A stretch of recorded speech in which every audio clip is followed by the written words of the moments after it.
तो इस लेक्चर में टॉपिक यहाँ पे ले रहे हैं ऑप्टिकल इंस्ट्रूमेंट्स।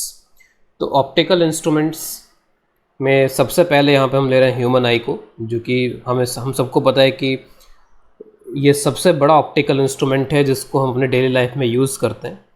तो ऑप्टिकल इंस्ट्रूमेंट्स में सबसे फर्स्ट ह्यूमन आई का स्ट्रक्चर यहाँ पर इसमें दिखाया गया है, जिसमें डिफरेंट यहाँ पर जो भी स्ट्रक्चर्स में कंपोनेंट्स हैं उन कंपोनेंट्स को क्या बोलते हैं वो इस डायग्राम में दिखाया गया है। तो इसको आप एनसीईआरटी वगैरह से डिटेल में यहाँ पर इसके बारे में रीड कर सकते हो। कुछ इंपॉर्टेंट पॉइंट्स को मैंने यहाँ पर लिख रखा है, तो let us C those important points. तो इसमें यहाँ पर क्या होता है कि यहाँ पर एक लिक्विड फिल किया हुआ रहता है जिसको बोलते हैं एक्वियस ह्यूमर, और यहाँ पर भी ये पीपल और ये जो रेटिना है इसके बीच में भी यहाँ पर एक लिक्विड है, इसको बोलते हैं विट्रियस ह्यूमर। और इन दोनों का जो रिफ्रैक्टिव इंडेक्स होता है, refractive index of this two liquid is about 1.336। और ये जो लेंस मटेरियल होता है, इस लेंस मटेरियल का जो रिफ्रैक्टिव इंडेक्स होता है दैट इज़ 1.396। तो इसका मतलब लेंस के दोनों साइड में जो मीडियम है वो मीडियम एक तरीके से रेयर मीडियम है, और लेंस का जो मीडियम है मटेरियल जो है वो एक तरीके से डेंसर मीडियम है। तो ये कॉन्वेक्स लेंस की तरह बिहेव करता है, कन्वर्जिंग लेंस की तरह यहाँ पर ये बिहेव करता है, क्योंकि आसपास का जो मीडियम है वो लेंस के मीडियम से मटेरियल से रिफ्रैक्टिव इंडेक्स से कम है। Curvature of eye lens and hence focal length is adjusted by the ciliary muscles. तो ये जो सिलरी मसल्स यहाँ पर होती हैं दिखाया गया यहाँ पर इसमें, तो this are the ciliary muscles. तो ये जो सिलरी मसल्स हैं ये मसल्स इस आई लेंस की फोकल लेंथ को, उसके कर्वेचर को चेंज करने का काम करते हैं, ये एडजस्टमेंट का काम करते हैं। एडजस्टमेंट की ज़रूरत क्यों होती है वो भी हम देखेंगे अभी यहाँ पे। ये जो प्रोसेस है इसको बोलते हैं accommodation. This process of adjusting focal length is called accommodation. Ciliary muscle feel strength for close objects. आप ऑब्जेक्ट को जितना नज़दीक लेकर के आओगे उतना ही इसमें स्ट्रेस बढ़ता है, ये ज़्यादा स्ट्रेंड हो जाती है, ज़्यादा स्ट्रेस्ड हो जाती हैं। और feel relaxed for far objects. जो ऑब्जेक्ट्स थोड़े दूर होते हैं उनको देखने में ये रिलैक्स महसूस करते हैं, इन पे उतना ज़्यादा स्ट्रेस नहीं पड़ता है। तो स्ट्रेस तब पड़ता है जब हम बहुत क्लोज ऑब्जेक्ट्स को देखते हैं। Retina contains about 125 million receptors called rods and cones. तो यहाँ पे ये जो रेटिना का एरिया है यहाँ पे बहुत सारे रिसेप्टर्स होते हैं जो सिग्नल को रिसीव करते हैं, और रिसीव करने के बाद में जो ऑप्टिक नर्व्स हैं उन ऑप्टिक नर्व्स का कनेक्शन ब्रेन के साथ होता है। तो वो जो सिग्नल्स हैं वो सिग्नल इन नर्व्स के थ्रू यहाँ पर ब्रेन में चला जाता है। तो सिग्नल को रिसीव करने के लिए यहाँ पर रिसेप्टर्स होते हैं जो यहाँ पर इसको रिसीव करते हैं। उन रिसेप्टर्स को रॉड्स एंड कोन्स बोलते हैं। तो receptors are called rods and cones which receive light signal, then optic nerve send this signal to brain. फिर उसके बाद एक इंपॉर्टेंट यहाँ पे इन्फॉर्मेशन ये है कि image is formed on retina. Obviously retina पे इमेज बनती है, जानते हैं हम इसको। Is about 2.5 image is formed on retina which is about 2.5 centimetre from the eye lens. तो ये जो आई लेंस है इससे इस रेटिना का जो डिस्टेंस है जहाँ पर इमेज बनती है वो करीब 2.5 सेंटीमीटर होता है। तो डिफरेंट बुक्स में थोड़ा डिफरेंट मिल सकता है, और पर्सन टू पर्सन भी थोड़ा वेरिएशन यहाँ पर आ सकता है। तो जो भी वैल्यूज़ हम यहाँ पर लिख रहे हैं वो एक तरीके से ऑन एन एवरेज वैल्यूज़ हैं। तो this are average kind of values. तो इसका मतलब हम ये बोल सकते हैं कि जो लेंस है, लेंस से इमेज कहाँ पर बनेगी वो डिस्टेंस फिक्स है, ठीक है। दिस डिस्टेंस इज़ फिक्स्ड, क्योंकि यहाँ पर इसी प्लेन पे, इसी रेटिना पे इमेज बननी है। इसके बाद अगर हम लेंस फॉर्मूले का यहाँ पे यूज़ करें 1/v - 1/u = 1/f, तो यहाँ पे जो u है, u को मैंने कुछ -d यहाँ पे रख दिया है साइन कन्वेंशन के अकॉर्डिंग।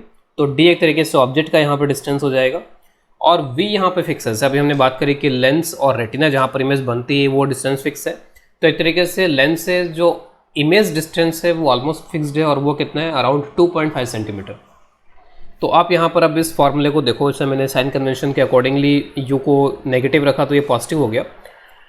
तो v हमारा फिक्स है, तो हम चेंज किसको करते हैं, ऑब्जेक्ट, डिफरेंट ऑब्जेक्ट को देखते हैं। कोई ऑब्जेक्ट नज़दीक होता है, कोई ऑब्जेक्ट दूर होता है, उसके अकॉर्डिंगली फिर आपको f को एडजस्ट करना पड़ेगा, और सिलरी मसल्स उस एकोमोडेशन एडजस्टमेंट का काम करते हैं। तो अगर आप डिस्टेंस, ऑब्जेक्ट डिस्टेंस को इंक्रीज़ करते हो तो साफ साफ दिख रहा है कि f भी इंक्रीज़ होना चाहिए। अगर आप d को डिक्रीज़ करते हो, ऑब्जेक्ट डिस्टेंस को डिक्रीज़ करते हो, तो फोकल लेंथ भी डिक्रीज़ करनी चाहिए। तो इसका मतलब है कि f जो होगा वो मैक्सिमम होगा मैक्सिमम डिस्टेंस के लिए। अगर आप d की मैक्सिमम वैल्यू, d मैक्स का मतलब है कि वो मैक्सिमम डिस्टेंस जहाँ पर हम क्लियरली देख पा रहे हैं, तो उसके लिए जो फोकल लेंथ यूज़ होगी वो मैक्सिमम फोकल लेंथ होगी। और वाइसे वर्सा, यानी कि अगर हम मिनिमम डिस्टेंस की बात करें तो उसके लिए फोकल लेंथ मिनिमम होगी।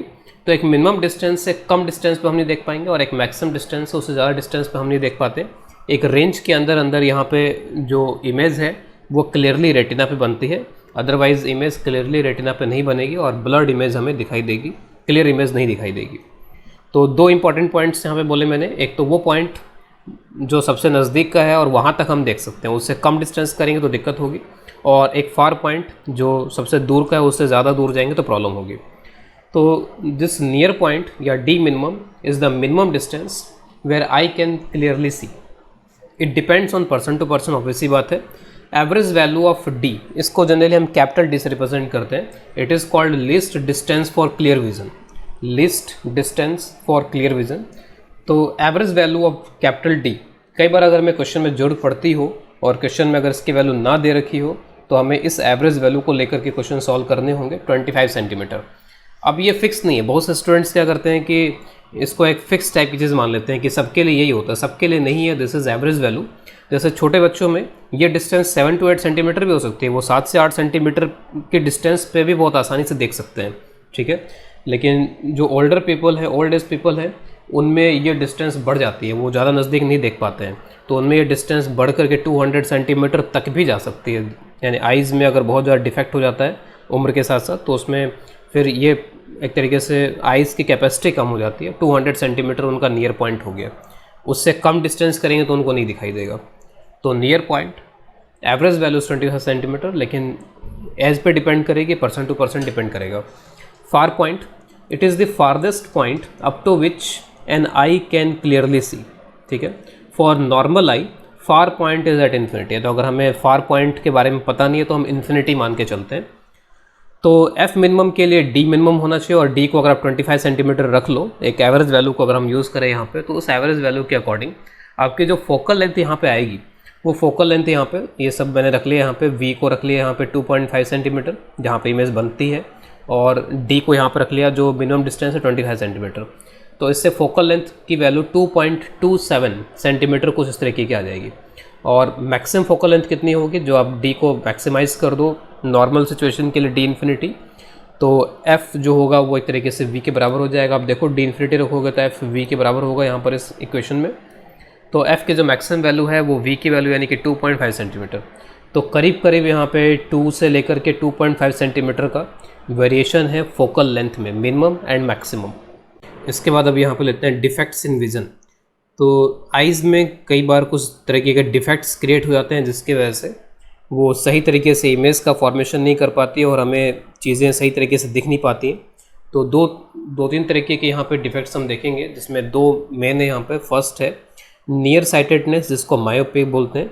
तो मायोपिया में क्या होता है कि in this defect person can not see far objects, तो दूर के ऑब्जेक्ट्स को क्लियरली नहीं देख पाता है। और मायोपिया का जल्दी से आपको पता भी नहीं चल पाता, आइडेंटिफाई नहीं हो पाता है, क्योंकि आजकल की जो लाइफ हो गई है उसमें दूर की चीज़ें हम ज़्यादातर देखते नहीं हैं, क्योंकि जनरली हमारा जो टाइम है या तो मोबाइल्स पे, लैपटॉप्स पे, या घरों में भी आसपास से हम देखते हैं। बहुत ज़्यादा दूर देखने की हमें बहुत कम ज़रूरत पड़ती है। तो आइज़ जो होती हैं, अगर आप उस फंक्शन को अगर आप यूज़ नहीं कर रहे हो तो आइज़ जो है धीरे धीरे एक तरीके से कस्टम्ड हो जाती हैं नज़दीक देखने के लिए। उनकी जो कैपेबिलिटी होती है दूर देखने की वो धीरे धीरे कम होने लगती है, क्योंकि आप उसका यूज़ नहीं कर रहे हो। तो कुछ समय के बाद में आइज़ में ये बिहेवियर डेवलप हो जाता है कि वो दूर देखना बंद कर देती हैं। उनमें जो एडजस्टमेंट हो रहा था सिलरी मसल्स का, वो एडजस्टमेंट होना बंद हो जाता है ज़्यादा दूर के लिए। तो आप देख सकते हो कि जो इमेज यहाँ पर बन रही है वो इमेज यहाँ पर नज़दीक ही बन जा रही है इसमें। तो इमेज यहाँ पर इसमें नज़दीक बन जा रही है, यानी कि फोकल लेंथ को जितना बढ़ना चाहिए था, फोकल लेंथ उतनी ज़्यादा बढ़ नहीं पा रही। फोकल लेंथ इसकी कम हो गई है, वो बढ़ नहीं पा रही है, क्योंकि आपने उसका यूज़ उस तरीके से नहीं किया। तो ये भी एक रीज़न हो जाता है कि अगर हम बहुत दिनों तक, बहुत लंबे समय तक दूर नहीं देख रहे हैं तो फिर आई का एडजस्टमेंट होना बंद हो गया, फोकल लेंथ अब उतना इंक्रीज़ नहीं हो रहा। तो एक तरीके से यही डिस्टेंस फोकल लेंथ हो गया। तो फोकल लेंथ अब उतनी ज़्यादा यहाँ पर इंक्रीज़ नहीं हो रही है, या फिर आप कह लो कि जो इसकी कन्वर्जिंग पावर है वो बढ़ गई, ये जल्दी कन्वर्ज कर रहा है, इसके पावर बढ़ गई है यहाँ पर, इसकी कन्वर्जिंग पावर इंक्रीज़ कर गई, जिसकी वजह से वो जल्दी कन्वर्ज कर रहा है इसको। तो जो इमेज है वो इमेज रेटिना पे ना बन करके यहाँ पे पहले ही बन जा रही है, जिसकी वजह से रेटिना पे कुछ ब्लर्ड इमेज टाइप की आपको दिखाई देगी, वो क्लियर इमेज नहीं होगी। क्लियर इमेज तभी होती जब यहाँ पे जो रेज आ रही हैं वो रेटिना पे जा करके इंटरसेक्ट करती है, लेकिन ऐसा नहीं हो रहा, पहले इंटरसेक्शन हो जा रहा है। तो हमें क्या करना पड़ेगा, इससे कन्वर्जिंग पावर को थोड़ा सा कम करना पड़ेगा। हम चाहेंगे कि थोड़ा और आगे जा कर के कन्वर्ज हो। अब इसका जो आई का जो फार पॉइंट है जिसको मैं पी एफ से रिप्रेजेंट कर रहा हूँ वो अब इन्फिनिटी पे नहीं रहा बल्कि किसी एक्स डिस्टेंस पर हो गया है। तो ये जो फार पॉइंट है इससे ज़्यादा अगर आप आगे जाओगे, यहाँ कहीं पे जाओगे, तो फिर आपको यहाँ पर ये सही इमेज नहीं दिखा पाएगा। उस केस में रेटिना पे एग्जैक्टली यहाँ पर इंटरसेक्शन नहीं होगा, इंटरसेक्शन थोड़ा पहले हो जाएगा। तो ये वो पॉइंट है जिसको ये क्लियरली देख पा रहा है। This is the new far point for this eye. तो I can see up to distance x clearly, तो एक्स डिस्टेंस तक ही अब ये क्लियरली देख सकता है, उसके बियॉन्ड अब यहाँ पर ये क्लियरली नहीं देख पाएगा। और जैसे मैंने कहा कि जल्दी ही कन्वर्स कर दे रहा है यहाँ पर, तो कन्वर्जिंग पावर को थोड़ा कम करना पड़ेगा और डाइवर्जिंग पावर को थोड़ा सा इन्हेंस करना पड़ेगा। तो इसीलिए यहाँ पे इसके जो रेमेडी है, जो क्योर है इसका, वो ये कि हम एक ऐसा लेंस यूज़ करें जो कि डाइवर्जिंग हो, जो कि कन्वर्जिंग प्रॉपर्टी को थोड़ा सा कम करे। तो ये जो डाइवर्जिंग लेंस हमने यहाँ पर लगा रखा है, ये डाइवर्जिंग लेंस क्या करेगा, जो इन्फिनिटी से रेज आ रही थी तो उनको यहाँ पे इस तरीके से डाइवर्स करेगा। और आई को देखिए, आई जो है, आई यहाँ पर किसके लिए अब एक तरीके से कस्टम्ड हो चुकी है, वो इस फार पॉइंट वाले तक यहाँ पर एक तरीके से देख सकती है। तो यहाँ पर जो आप इनको इधर से बैकवर्ड यहाँ पे बढ़ा रहे हो, तो आई लेंस को तो अभी भी यहाँ पर क्या लग रहा है कि जो बहुत दूर ऑब्जेक्ट है वो यहीं से रेज आ रही है, एक तरीके से इसी पॉइंट से आते हुए रेज उसको दिखाई देगी। और एग्जैक्टली जो डायग्राम यहाँ पर रे डायग्राम बना हुआ है इस आई लेंस के लिए, एग्जैक्टली वही डायग्राम है यहाँ पर। तो इस लेंस ने एक तरीके से क्या किया, एग्जैक्टली यही वाला डायग्राम यहाँ पे क्रिएट करवा दिया। आई को लग रहा है कि जो ऑब्जेक्ट है वो यहाँ पर इस फार पॉइंट के ऊपर ही रखा हुआ है, जिसको ये क्लियरली देख पा रहा था। तो एग्जैक्टली हम कर वही रहे हैं कि यहाँ पर जो आई की कैपेसिटी उसी का यूज़ कर रहे हैं, लेकिन जो बहुत दूर था उसको हम थोड़ा सा इस लेंस का यूज़ करके थोड़ा सा नज़दीक ले आए और फिर ये इसको ही देख रहा है। एक तरीके से यहाँ पर ये आई को ऐसा लग रहा है कि इस फार पॉइंट से ही रेज आ रही हैं, और अगर इस तरीके की रेज आ रही हैं तो एग्जैक्टली जैसे यहाँ पर ये कन्वर्ज हो रही थी वैसे ही रेटिना पे यहाँ पर ये कन्वर्ज हो जाएंगे, और जो दूर ऑब्जेक्ट है, इन्फिनिटी पे जो ऑब्जेक्ट है, उसको क्लियरली यहाँ पर ये रेटिना देख पाएगी। जनरली इन सिचुएशन में हम ये मान के चलते हैं कि जो आई है और ये जो लेंस हम यहाँ पे यूज़ कर रहे हैं, जो स्पेक्स हम यूज़ कर रहे हैं, उनके बीच का गैप कुछ खास नहीं है, ठीक है। लेकिन कभी कभी उस गैप को भी यहाँ पर दे दिया जाता है, तो उसका भी फिर हमें यूज़ करना पड़ेगा।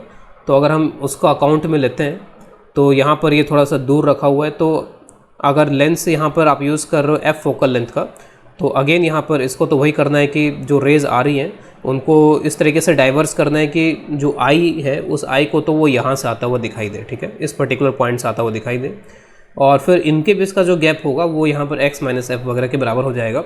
तो इनकी इन्फॉर्मेशन अगर हमें क्वेश्चन में दी जाती है तभी हम यूज़ करेंगे इस तरीके का, अदरवाइज़ हम ये मान के चलेंगे कि जो भी ये लेंस है और जो आई है इसके बीच में कोई गैप खास नहीं है, उसको हमें नेगलेक्ट करना है। तो अ diverging lens is used for cure this lens should make the image of far object at distance x, ठीक है, जो फार ऑब्जेक्ट है उसके इमेज को यहाँ पर x पे बना देता है यहाँ पर ये, so that the final image can be formed on retina.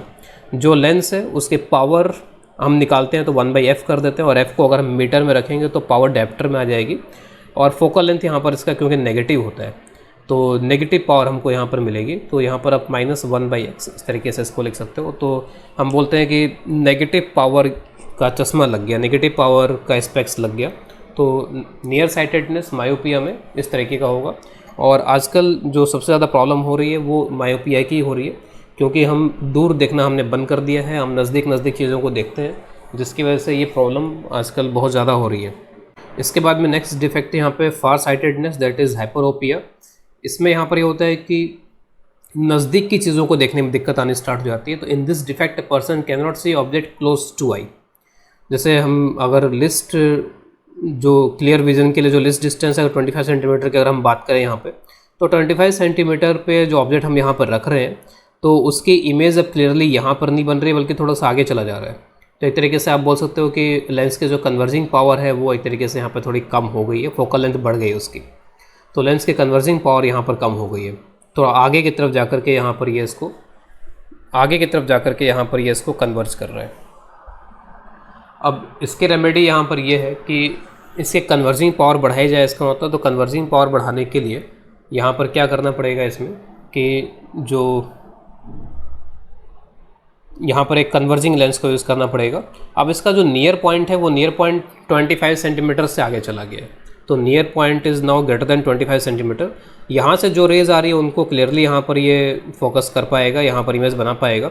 लेकिन अगर आप यहाँ पे किसी ऑब्जेक्ट को रखते हो तो फिर कुछ इस तरह की सिचुएशन यहाँ पर हो जाएगी। तो नाउ अब इस पर्सन के लिए एक तरीके से ये list distance for clear vision हो गया है। अगर हम अब इससे थोड़ा सा नज़दीक का देखना चाहते हैं तो फिर हमें किसी असिस्टेंस की ज़रूरत पड़ेगी। असिस्टेंस का मतलब है स्पेक्स या इन चीज़ों की ज़रूरत पड़ेगी, और उसमें हमें उस स्पेक में इस तरीके का लेंस यहाँ पर यूज़ करना पड़ेगा। तो नाउ नियर पॉइंट से further to a distance y, थोड़ा सा दूर चला गया नियर पॉइंट उसका। For remedy a converging lens would be used such that objects kept at 25 centimetre appears to be a distance y. अब देखिए ये लेंस यहाँ पे क्या करेगा, जो यहाँ पर ये दूर का ऑब्जेक्ट है एक तरीके से, सॉरी यहाँ पर ये जो नज़दीक का ऑब्जेक्ट है, इस ऑब्जेक्ट से जो रेस चलेंगी उनको यहाँ पर उनकी जो इमेज है वो इमेज यहाँ पर ये यहाँ पर बना देगा जहाँ से हमें क्लियरली दिख रहा था। एक तरीके से ये जो डायग्राम, इस डायग्राम को आप माइंड में रखो, इस पॉइंट से अगर रेज आते हुए इसको दिखाई देती है तो यहाँ पर ये बिल्कुल शार्प इमेज बनाता है। जो रेज है वो एग्जैक्टली यहीं पर इंटरसेक्ट करते हैं रेटिना पे। तो हमने तो यहाँ पर जो ऑब्जेक्ट है वो 25 सेंटीमीटर पर रखा हुआ है, लेकिन ये लेंस क्या कर रहा है, उसकी इमेज को यहाँ पर बना रहा है वाई डिस्टेंस पे, जो कि इसका अब नियर पॉइंट बन चुका है। तो उस नियर पॉइंट से आते हुए रेज इसको यहाँ पर लगती हैं आइज़ को, और उसको फिर वो यहाँ पर फोकस कर देता है, और इस तरीके से वो 25 सेंटीमीटर वाली चीज़ को भी देख सकता है। इसके लिए अगर मुझे चाहिए कि अब इसकी फोकल लेंथ यहाँ पे क्या होगी, किस फोकल लेंथ या पावर का मुझे यहाँ पर ये स्पेक यूज़ करना पड़ेगा, तो उसके लिए हम इस फॉर्मूले को यूज़ करेंगे 1/v minus 1/u is equal to 1/f। तो ये जो लेंस हम यहाँ पर यूज़ कर रहे हैं, इस लेंस के लिए u यहाँ पर आप कितना रख दोगे, तो u यहाँ पे आपने रख दिया -25 सेंटीमीटर, v आपने रख दिया -y के बराबर, क्योंकि यहाँ पर इमेज बननी चाहिए, तो v is equal to -y। उससे आप यहाँ पर f निकाल सकते हो, और इसके लिए पावर कैसे आएगी, पॉजिटिव आएगी, दिस इज पॉजिटिव पावर। इसके बाद नेक्स्ट ले रहे हैं एस्टिग्मेटिज्म। तो एस्टिग्मेटिज्म में क्या होता है कि यहाँ पर जो आपका कॉर्निया होता है वो स्फेरिकल नहीं रहता। अगर वो स्फेरिकल नहीं रहता तो किसी डायरेक्शन में उसका रेडियस ऑफ कर्वेचर या कर्वेचर जो है वो डिफरेंट होता है, किसी दूसरे डायरेक्शन में डिफरेंट होता है। तो डिफरेंट डायरेक्शन में डिफरेंट कर्वेचर बन जाते हैं अगर स्फेरिकल नहीं है तो। स्फेयर एक ऐसा ज्योमेट्री है, एक ऐसा सरफेस है जिसका हर एक डायरेक्शन में जो रेडियस ऑफ कर्वेचर है वो बराबर रहता है। तो इस तरीके का अगर यहाँ पर कॉर्निया होगा तो जो इमेज फॉर्म होती है वो रेटिना पे फॉर्म हो तो रही है, लेकिन वो डिफॉर्म्ड हो रही है। जैसे यहाँ पर ये इस तरीके का अगर यहाँ पे लाइंस हैं तो इस तरीके के जो लाइंस है वो यहाँ पर डिफॉर्म होकर के दिखाई देंगे, उसे कर्व दिखाई देंगी। जो स्ट्रेट लाइन यहाँ पे स्ट्रक्चर है वो कर्व टाइप का दिखाई देगा, डिफॉर्मेशन आएगा यहाँ पर। तो इसके रेमेडी ये है कि सिलेंड्रिकल लेंसेज यूज़ करते हैं, और सिलेंड्रिकल लेंसेज का कर्वेचर किस तरीके का रखना है वो डिपेंड करता है कि आपकी आइज़ में किस तरीके का डिफेक्ट है, किस डायरेक्शन में जो कर्वेचर है वो कम ज़्यादा हो गया है, उसके अकॉर्डिंगली इसका कर्वेचर सेट किया जाता है। और फिर हम यहाँ पर इसको जो डिफॉर्म्ड हमें दिख रहा था एक्चुअल में, फिर वो हमें सही दिखने लग जाता है। तो इसमें हमें जो ध्यान रखना है वो ये कि सिलेंड्रिकल लेंसेज यहाँ पर हम यूज़ करते हैं। क्वेश्चन लेते हैं, the near and far points of a person are 40 and 250 centimetre. तो सपोज यहाँ पर ये आई हो गया यहाँ पर ये, और जो पर्सन का नियर पॉइंट है वो नियर पॉइंट यहाँ पर है जो कि आई से 40 सेंटीमीटर के डिस्टेंस पर है। तो 40 सेंटीमीटर से कम डिस्टेंस वाले को ये क्लियरली नहीं देख पाएगा। और जो इसका फार पॉइंट है वो फार पॉइंट हमें यहाँ पे प्रोवाइडेड है 250 सेंटीमीटर। तो 250 सेंटीमीटर से आगे नहीं देख पा रहा है यहाँ पर ये। अब हमें करना यहाँ पर ये कि find the power of the lens ही और she should use while reading at 25 centimetre. तो हमें 25 सेंटीमीटर चाहिए, तो फार साइटेडनेस का केस हो जाएगा यहाँ पर ये। तो 25 सेंटीमीटर पर रीड करने के लिए हमें यहाँ पर एक जो रेमेडी है वो ये कि कन्वर्जिंग लेंस यूज़ करना पड़ेगा। इसी की पावर हमको यहाँ पर हमको कैलकुलेट करनी है यहाँ पर इसकी।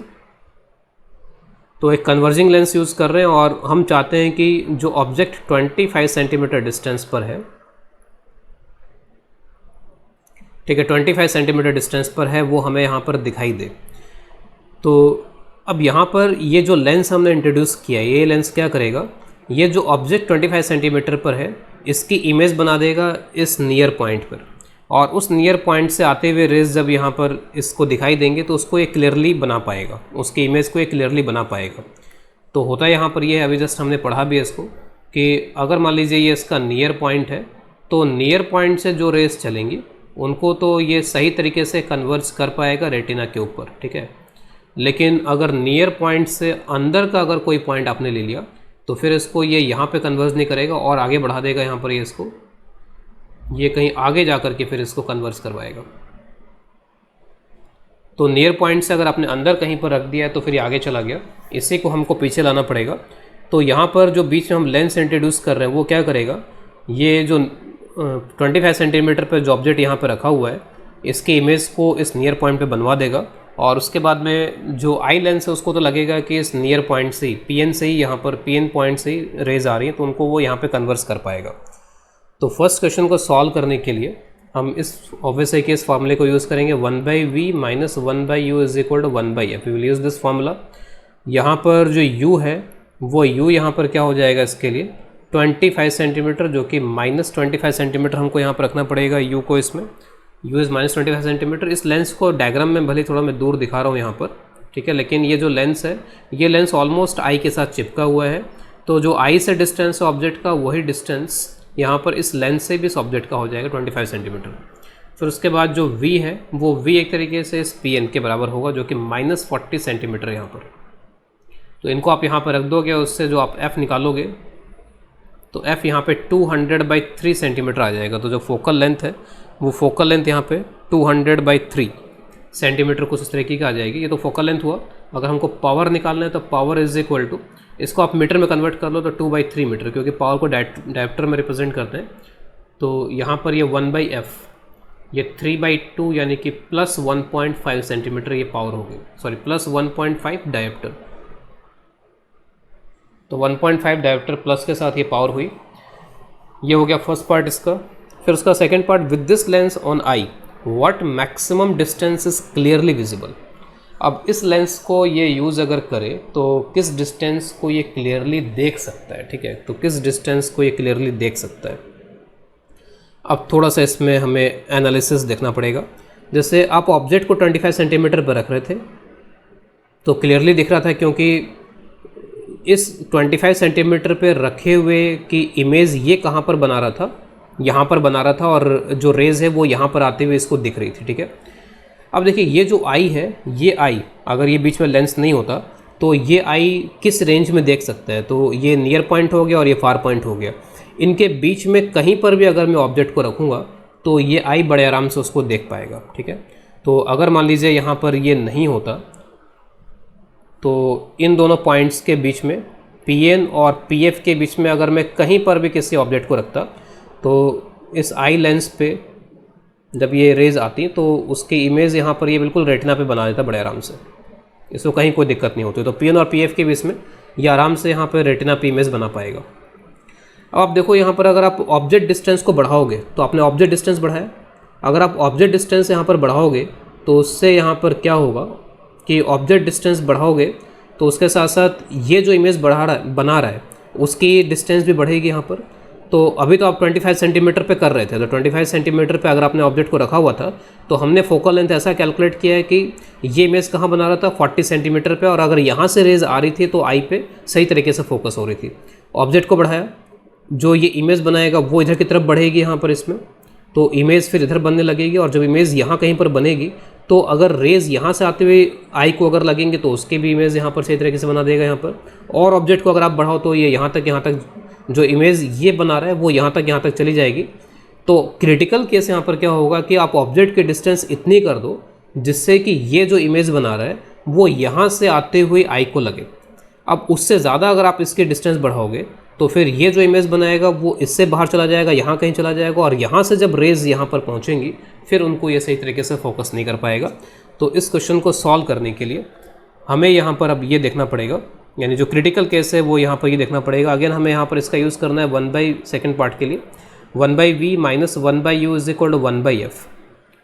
ऑब्जेक्ट डिस्टेंस तो हमें कैलकुलेट करना है यहाँ पर। फोकल लेंथ ऑलरेडी हम कैलकुलेट कर चुके हैं, फोकल लेंथ इज 200/3 सेंटीमीटर, कुछ इस तरीके का फोकल लेंथ यहाँ पर है।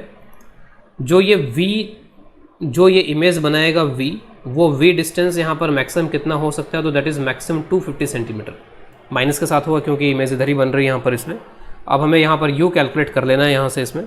तो जो आप यहाँ पर u कैलकुलेट करोगे यूजिंग दिस फॉर्मूला तो u आपका इतना आ जाएगा -1000/19 एंड दिस इज़ -52.6। माइनस इसलिए आ रहा है क्योंकि वो साइन कन्वेंशन कह रहे हैं इस तरीके को। तो मैक्सिमम डिस्टेंस कितना यहाँ पर इस लेंस का यूज़ करके आप देख पाओगे क्लियरली, वो है 52.6। तो 52.6 से ज़्यादा अगर ऑब्जेक्ट को आप इधर की तरफ रखोगे तो फिर जो आई लेंस है उसको कहीं यहाँ से आते हुए रेस दिखाई देंगी, फिर उसको वो सही तरीके से फोकस नहीं कर पाएगा। इसके बाद नेक्स्ट टॉपिक लेते हैं, साइज़ या angular size of image on retina. अब देखिए, जब आई पे कोई इमेज बनती है तो आई उसको परसीव करती है, और इसमें रेटिना में यहाँ पर क्या होता है, बहुत सारे रोड्स एंड कोन्स होते हैं जो कि एक्टिवेट हो जाते हैं और एक्टिवेट होकर के सिग्नल को ऑप्टिक नर्व के थ्रू ब्रेन को पहुँचा देते हैं।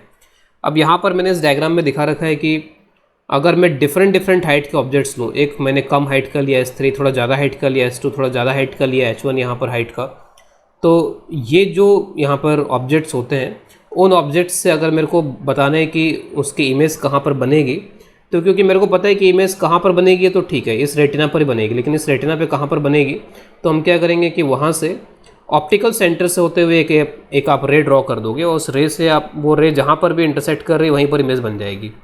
तो अगर ये S3 हाइट का यहाँ पर ये ऑब्जेक्ट है, तो S3 हाइट का जो ऑब्जेक्ट है वो कुछ इतने रीजन के अंदर यहाँ पर रहेगा, इतने रीजन में यहाँ पर इसकी इमेज बनेगी। ये वाला एरिया जो आपका रेटिना है, रेटिना का ये एरिया यहाँ पर यूज़ होगा इसकी इमेज को बनाने में। या यूँ कह लीजिए कि इस पार्ट में जो कॉन्स एंड यहाँ पर रिसेप्टर्स जो हैं यहाँ पर इसमें, तो जो कॉन्स एंड रॉड्स रिसेप्टर्स जो हैं वो रिसेप्टर्स यहाँ पर एक्टिवेट होंगे और इसके सिग्नल्स को ब्रेन में भेजेंगे और फिर हम यहाँ पर इसको देख पाएंगे। अगर आप ज़्यादा हाइट का यहाँ पर लेते हो तो फिर वो कुछ ज़्यादा एरिया ऑक्यूपाई करेगा, वो कुछ इतना और एरिया ऑक्यूपाई कर रहा है। ये जो आपका S2 है वो θ2 एंगल सबटेंड कर रहा है, और θ2 एंगल सबटेंड कर रहा है और वो इतना एरिया यहाँ पर ऑक्यूपाई कर रहा है। और ज़्यादा हाइट अगर आप करोगे तो फिर वो और ज़्यादा एरिया ऑक्यूपाई करेगा। तो जितना ज़्यादा साइज़ होगा, more the size of the object more the area occupied by image on retina, तो ज़्यादा वो रेटिना के ऊपर यहाँ पर स्पेस और एरिया ऑक्यूपाई करेगा, ज़्यादा आपके कॉन और रिसेप्टर जो हैं वो एक्टिवेट हो पाएंगे। और for better resolution and clarity of image, larger number of rods and cons should be involved in the perception of image. तो हम किसी इमेज को बेटर रेजोल्यूशन और क्लैरिटी के साथ तभी देख पाएंगे जब ज़्यादा से ज़्यादा आपके कॉन्स एंड रोड्स जो हैं वो एक्टिवेट हो पाएँ, तब आप उसको ज़्यादा अच्छे तरीके से देख पाओगे। अगर बहुत कम एक्टिवेट होंगे तो आप शायद उसको ना देख पाओ। अब जैसे यहाँ पर सेम हाइट का भी अगर मान लीजिए ऑब्जेक्ट है, लेकिन अगर आप उसके डिस्टेंस को बढ़ाते हो और अज्यूम कर रहे हैं कि डिस्टेंस नियर पॉइंट और फार पॉइंट के बीच में, अगर मान लीजिए कि ये नियर पॉइंट है, अगर आपने यहाँ रख दिया तब एंगल तो आपने बढ़ा दिया लेकिन फिर आप देख नहीं पाओगे उसको क्लियरली। तो हमने PN और PF के बीच में ऑब्जेक्ट रखे हुए हैं, सभी सेम हाइट के हैं, तो जो जितना नज़दीक रखा है वो उतने ज़्यादा एंगल बनाएगा। जैसे ये ग्रीन ऑब्जेक्ट है, ये कुछ इतना एरिया ऑक्यूपाई कर रहा है, ये जो रेड है वो रेड बस इतना एरिया ऑक्यूपाई कर पा रहा है यहाँ पर, और जो ये ब्लू है वो तो बस इतना ही एरिया ऑक्यूपाई कर रहा है यहाँ पर इसमें। तो जो ऑब्जेक्ट जितना ज़्यादा दूर है, भले वो सेम साइज़ का हो, जितना दूर करते जाओगे उतना ही फिर वो कम एंगल सबटेंड करेगा और कम आपके रॉड्स एंड कॉन्स जो हैं वो एक्टिवेट होंगे। तो same size but angle decreases as the distance increases. अब सवाल उठता है कि आई जो है वो कितने एंगल में सही तरीके से देख सकती है, उसका रेजोल्यूशन क्या होना चाहिए, आई का जो रेजोल्यूशन है वो कितना है बेटर विज़न के लिए। तो ये आप डेटा ध्यान में रख सकते हो कि 1 आर्क मिनट को अगर आप यहाँ पे रेडियन या डिग्री में कन्वर्ट करो, तो अगर मैं इसको डिग्री में पहले कन्वर्ट करूँ तो डिग्री के लिए क्या करना पड़ेगा, 1/60। तो 1/60 क्या, तो 1/60 डिग्री हो गया। डिग्री को अगर आप रेडियन में कन्वर्ट करोगे तो π/180। तो रेडियन में इसकी वैल्यू हो जाती है 3 × 10⁻⁻⁴। तो आप इस फैक्टर को जरूर ध्यान में रखो, 10⁻⁻⁴ इस ऑर्डर का यहाँ पर एंगल सबटेंड होना चाहिए। या डिग्री में अगर आप ध्यान रखते हो तो 0.02 डिग्री। तो जनरली हम रेडियन में ही ज़्यादा काम करते हैं, तो 10⁻⁻⁴ रेडियन अगर ये एंगल बनता है तो इस एंगल को आई जो है वो एक तरीके से सही तरीके से परसीव कर पाती है, थोड़ा सा क्लियर विजन के साथ उसको देख पाती है। अगर इससे कम एंगल बनेगा तो उस केस में यहाँ पर ये आई जो है उसको सही तरीके से परसीव नहीं कर पाएगी, ब्रेन उसको सही तरीके से रीड नहीं कर पाएगा, क्योंकि बहुत कम ही सिग्नल आएंगे, क्योंकि बहुत कम यहाँ पे कॉन्स एंड रॉड्स जो है एक्टिवेट हो पाएंगे। तो दिस एंगुलर रेजोल्यूशन ये जो वैल्यू है, this is the minimum angular size for clarity of image. ठीक है, क्लियर इमेज के लिए this is the minimum angular size. इसके बाद मैंने यहाँ पे कुछ एक वैल्यूज़ ले रखी हैं और उन वैल्यूज़ का यूज़ करके हम यहाँ पे देख सकते हैं कि डिफरेंट जो ऑब्जेक्ट्स हैं वो कितना एंगल आई पे सबटेंड करते हैं। जैसे मान लीजिए कि हम अपने लाइफ रियल लाइफ में सन वगैरह को देख पाते हैं, मून वगैरह को देख पाते हैं। तो for a calculation, simple sample calculation, sun कितना एंगल सबटेंड कर रहा है वो देखें। तो सन का ये डायमीटर है और ये डिस्टेंस है। जनरली सन या मून वगैरह जो भी साइज़ है उनका, वो साइज़ इस डिस्टेंस के कंपैरिजन में बहुत ही कम होता है। डी जो होता है वो आर के कंपैरिजन में बहुत ही कम होता है। तो मैंने यहाँ पर ये आई पे कितना एंगल सबटेंड कर रहा है वो निकालने की कोशिश करी। यहाँ पे डी बाई आर हो जाएगा यहाँ पर ये, और डी की जो वैल्यू है वो कुछ इतनी है किलोमीटर्स में यहाँ पर, और आर जो है वो 149.6 मिलियन किलोमीटर है, कुछ इस तरीके का। तो 150 मिलियन किलोमीटर के आसपास। तो इससे आप जब एंगल निकालोगे रेडियंस में तो 9.3 इंटू 10 की पावर -3, इसको अप्रॉक्सीमेटली मैंने 10 की पावर -2 रेडियन लिखा है। ये जो 10 की पावर -2 रेडियन है वो जो हमारा एंगुलर रेजोल्यूशन है आई के लिए उससे ज़्यादा ही है। तो इसका मतलब हम इनको क्लियरली देख सकते हैं, सन वगैरह को हम यहाँ पे क्लियरली देख सकते हैं। बहुत सारे स्टार्स ऐसे होते हैं जो कि हमसे बहुत ज़्यादा दूर हैं, तो उनका डिस्टेंस और सन के कंपैरिजन में बहुत बड़े भी हैं, लेकिन वो डिस्टेंस काफ़ी बड़ा हो गया है, आर बहुत बड़ा हो गया, तो फिर वो सही तरीके से एंगल सबटेंड नहीं कर पाते, बहुत कम एंगल सबटेंड करते हैं, तो उनका एंगुलर रेजोल्यूशन उस तरीके का हमको मिल नहीं पाता और हम उसको देख नहीं पाते। जैसे अगर मैं एक यहाँ पर सैम्पल कैलकुलेशन लूँ कि angle subtended by 1 micrometre sized object, एक ऑब्जेक्ट जिसकी हाइट जो है 1 माइक्रोमीटर है और सपोज़ वो 25 सेंटीमीटर पे रखा हुआ है, तो थीटा कितना हो जाएगा 10 की पावर -6 मीटर, और यहाँ पे 0.25 मीटर, तो 4 इंटू 10 की पावर -6, जो कि इससे कम है यहाँ पर। तो अगर ये एंगल काफ़ी कम है तो फिर इस तरीके के साइज़ वाले ऑब्जेक्ट्स को हमारी आइज़ क्लियरली नहीं देख पाएंगी। अब नियर बाई स्मॉल ऑब्जेक्ट्स को देखने में दिक्कत आ रही है हमको। नियर बाई ऑब्जेक्ट्स हैं लेकिन स्मॉल हैं, 1 micrometre size. Far away objects, बहुत बड़े बड़े स्टार जो कि सन से बहुत बड़े हैं लेकिन डिस्टेंस बहुत ज़्यादा है। Far away objects subtend very small angle at eye. और जैसे मान लीजिए आप सन को, मून को, इनको अगर आप मान लीजिए देख भी लेते हो तो आप उसमें जो छोटी छोटी वहाँ पे डिटेल्स हैं वो डिटेल्स नहीं देख पाओगे।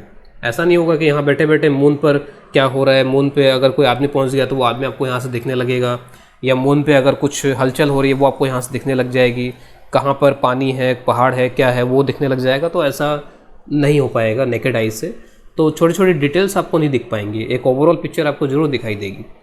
तो बहुत नज़दीक जो ऑब्जेक्ट्स हैं लेकिन बहुत छोटे हैं, बहुत दूर ऑब्जेक्ट्स हैं, तो वो बहुत स्मॉल एंगल आई पे सबटेंड करते हैं। अब तक हमने देख लिया इस तरीके का, और उनको देखने के लिए वी नीड सम इंस्ट्रूमेंट, कुछ हमें यहाँ पर असिस्टेंस चाहिए, आई को कुछ असिस्टेंस चाहिए, तब हम उनको देख पाएंगे।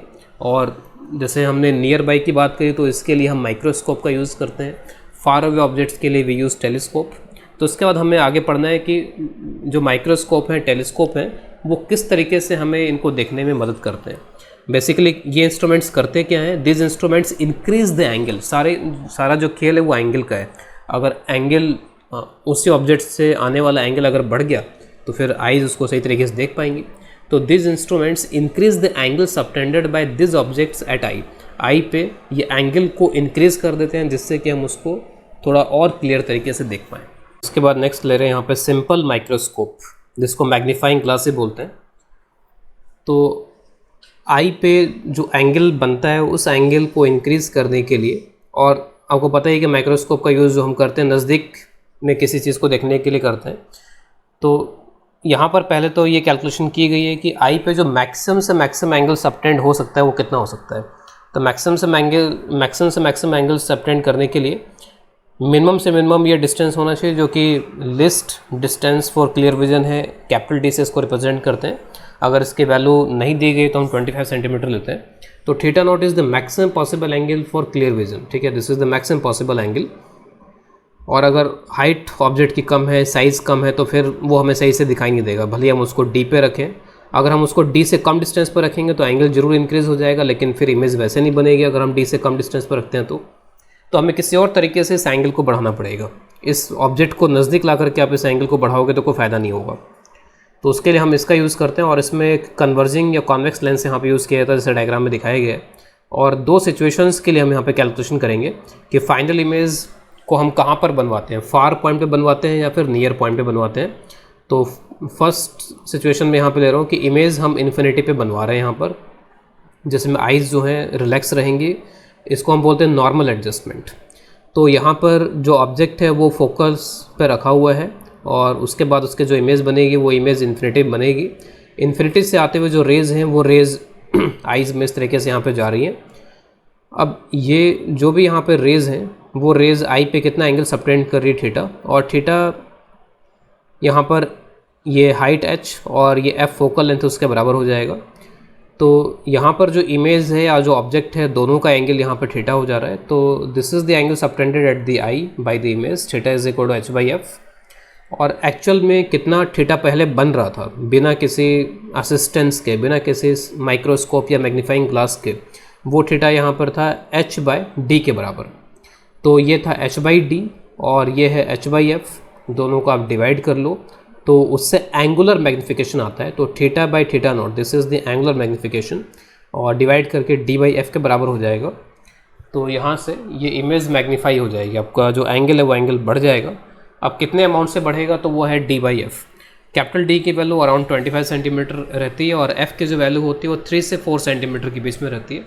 तो इसकी कैलकुलेशन आगे दिखाई गई है कि यहाँ पर ये एफ़ जो होता है वो करीब करीब प्रैक्टिकली 3 to 4 सेंटीमीटर होता है, बहुत ज़्यादा कम भी नहीं हो सकता। आप ये सोचो कि एफ़ को बहुत कम करते चले जाओ तो ऑब्वियस है कि लिमिटेशन एफ़ के ऊपर, तो 3 to 4 सेंटीमीटर तक हो सकता है। और उससे फिर जो डी बाई एफ़ का आंसर आता है वो 6 to 8 के आसपास आ जाता है। तो मैग्नीफिकेशन 6 to 8 टाइम्स यहाँ पर हो जाता है।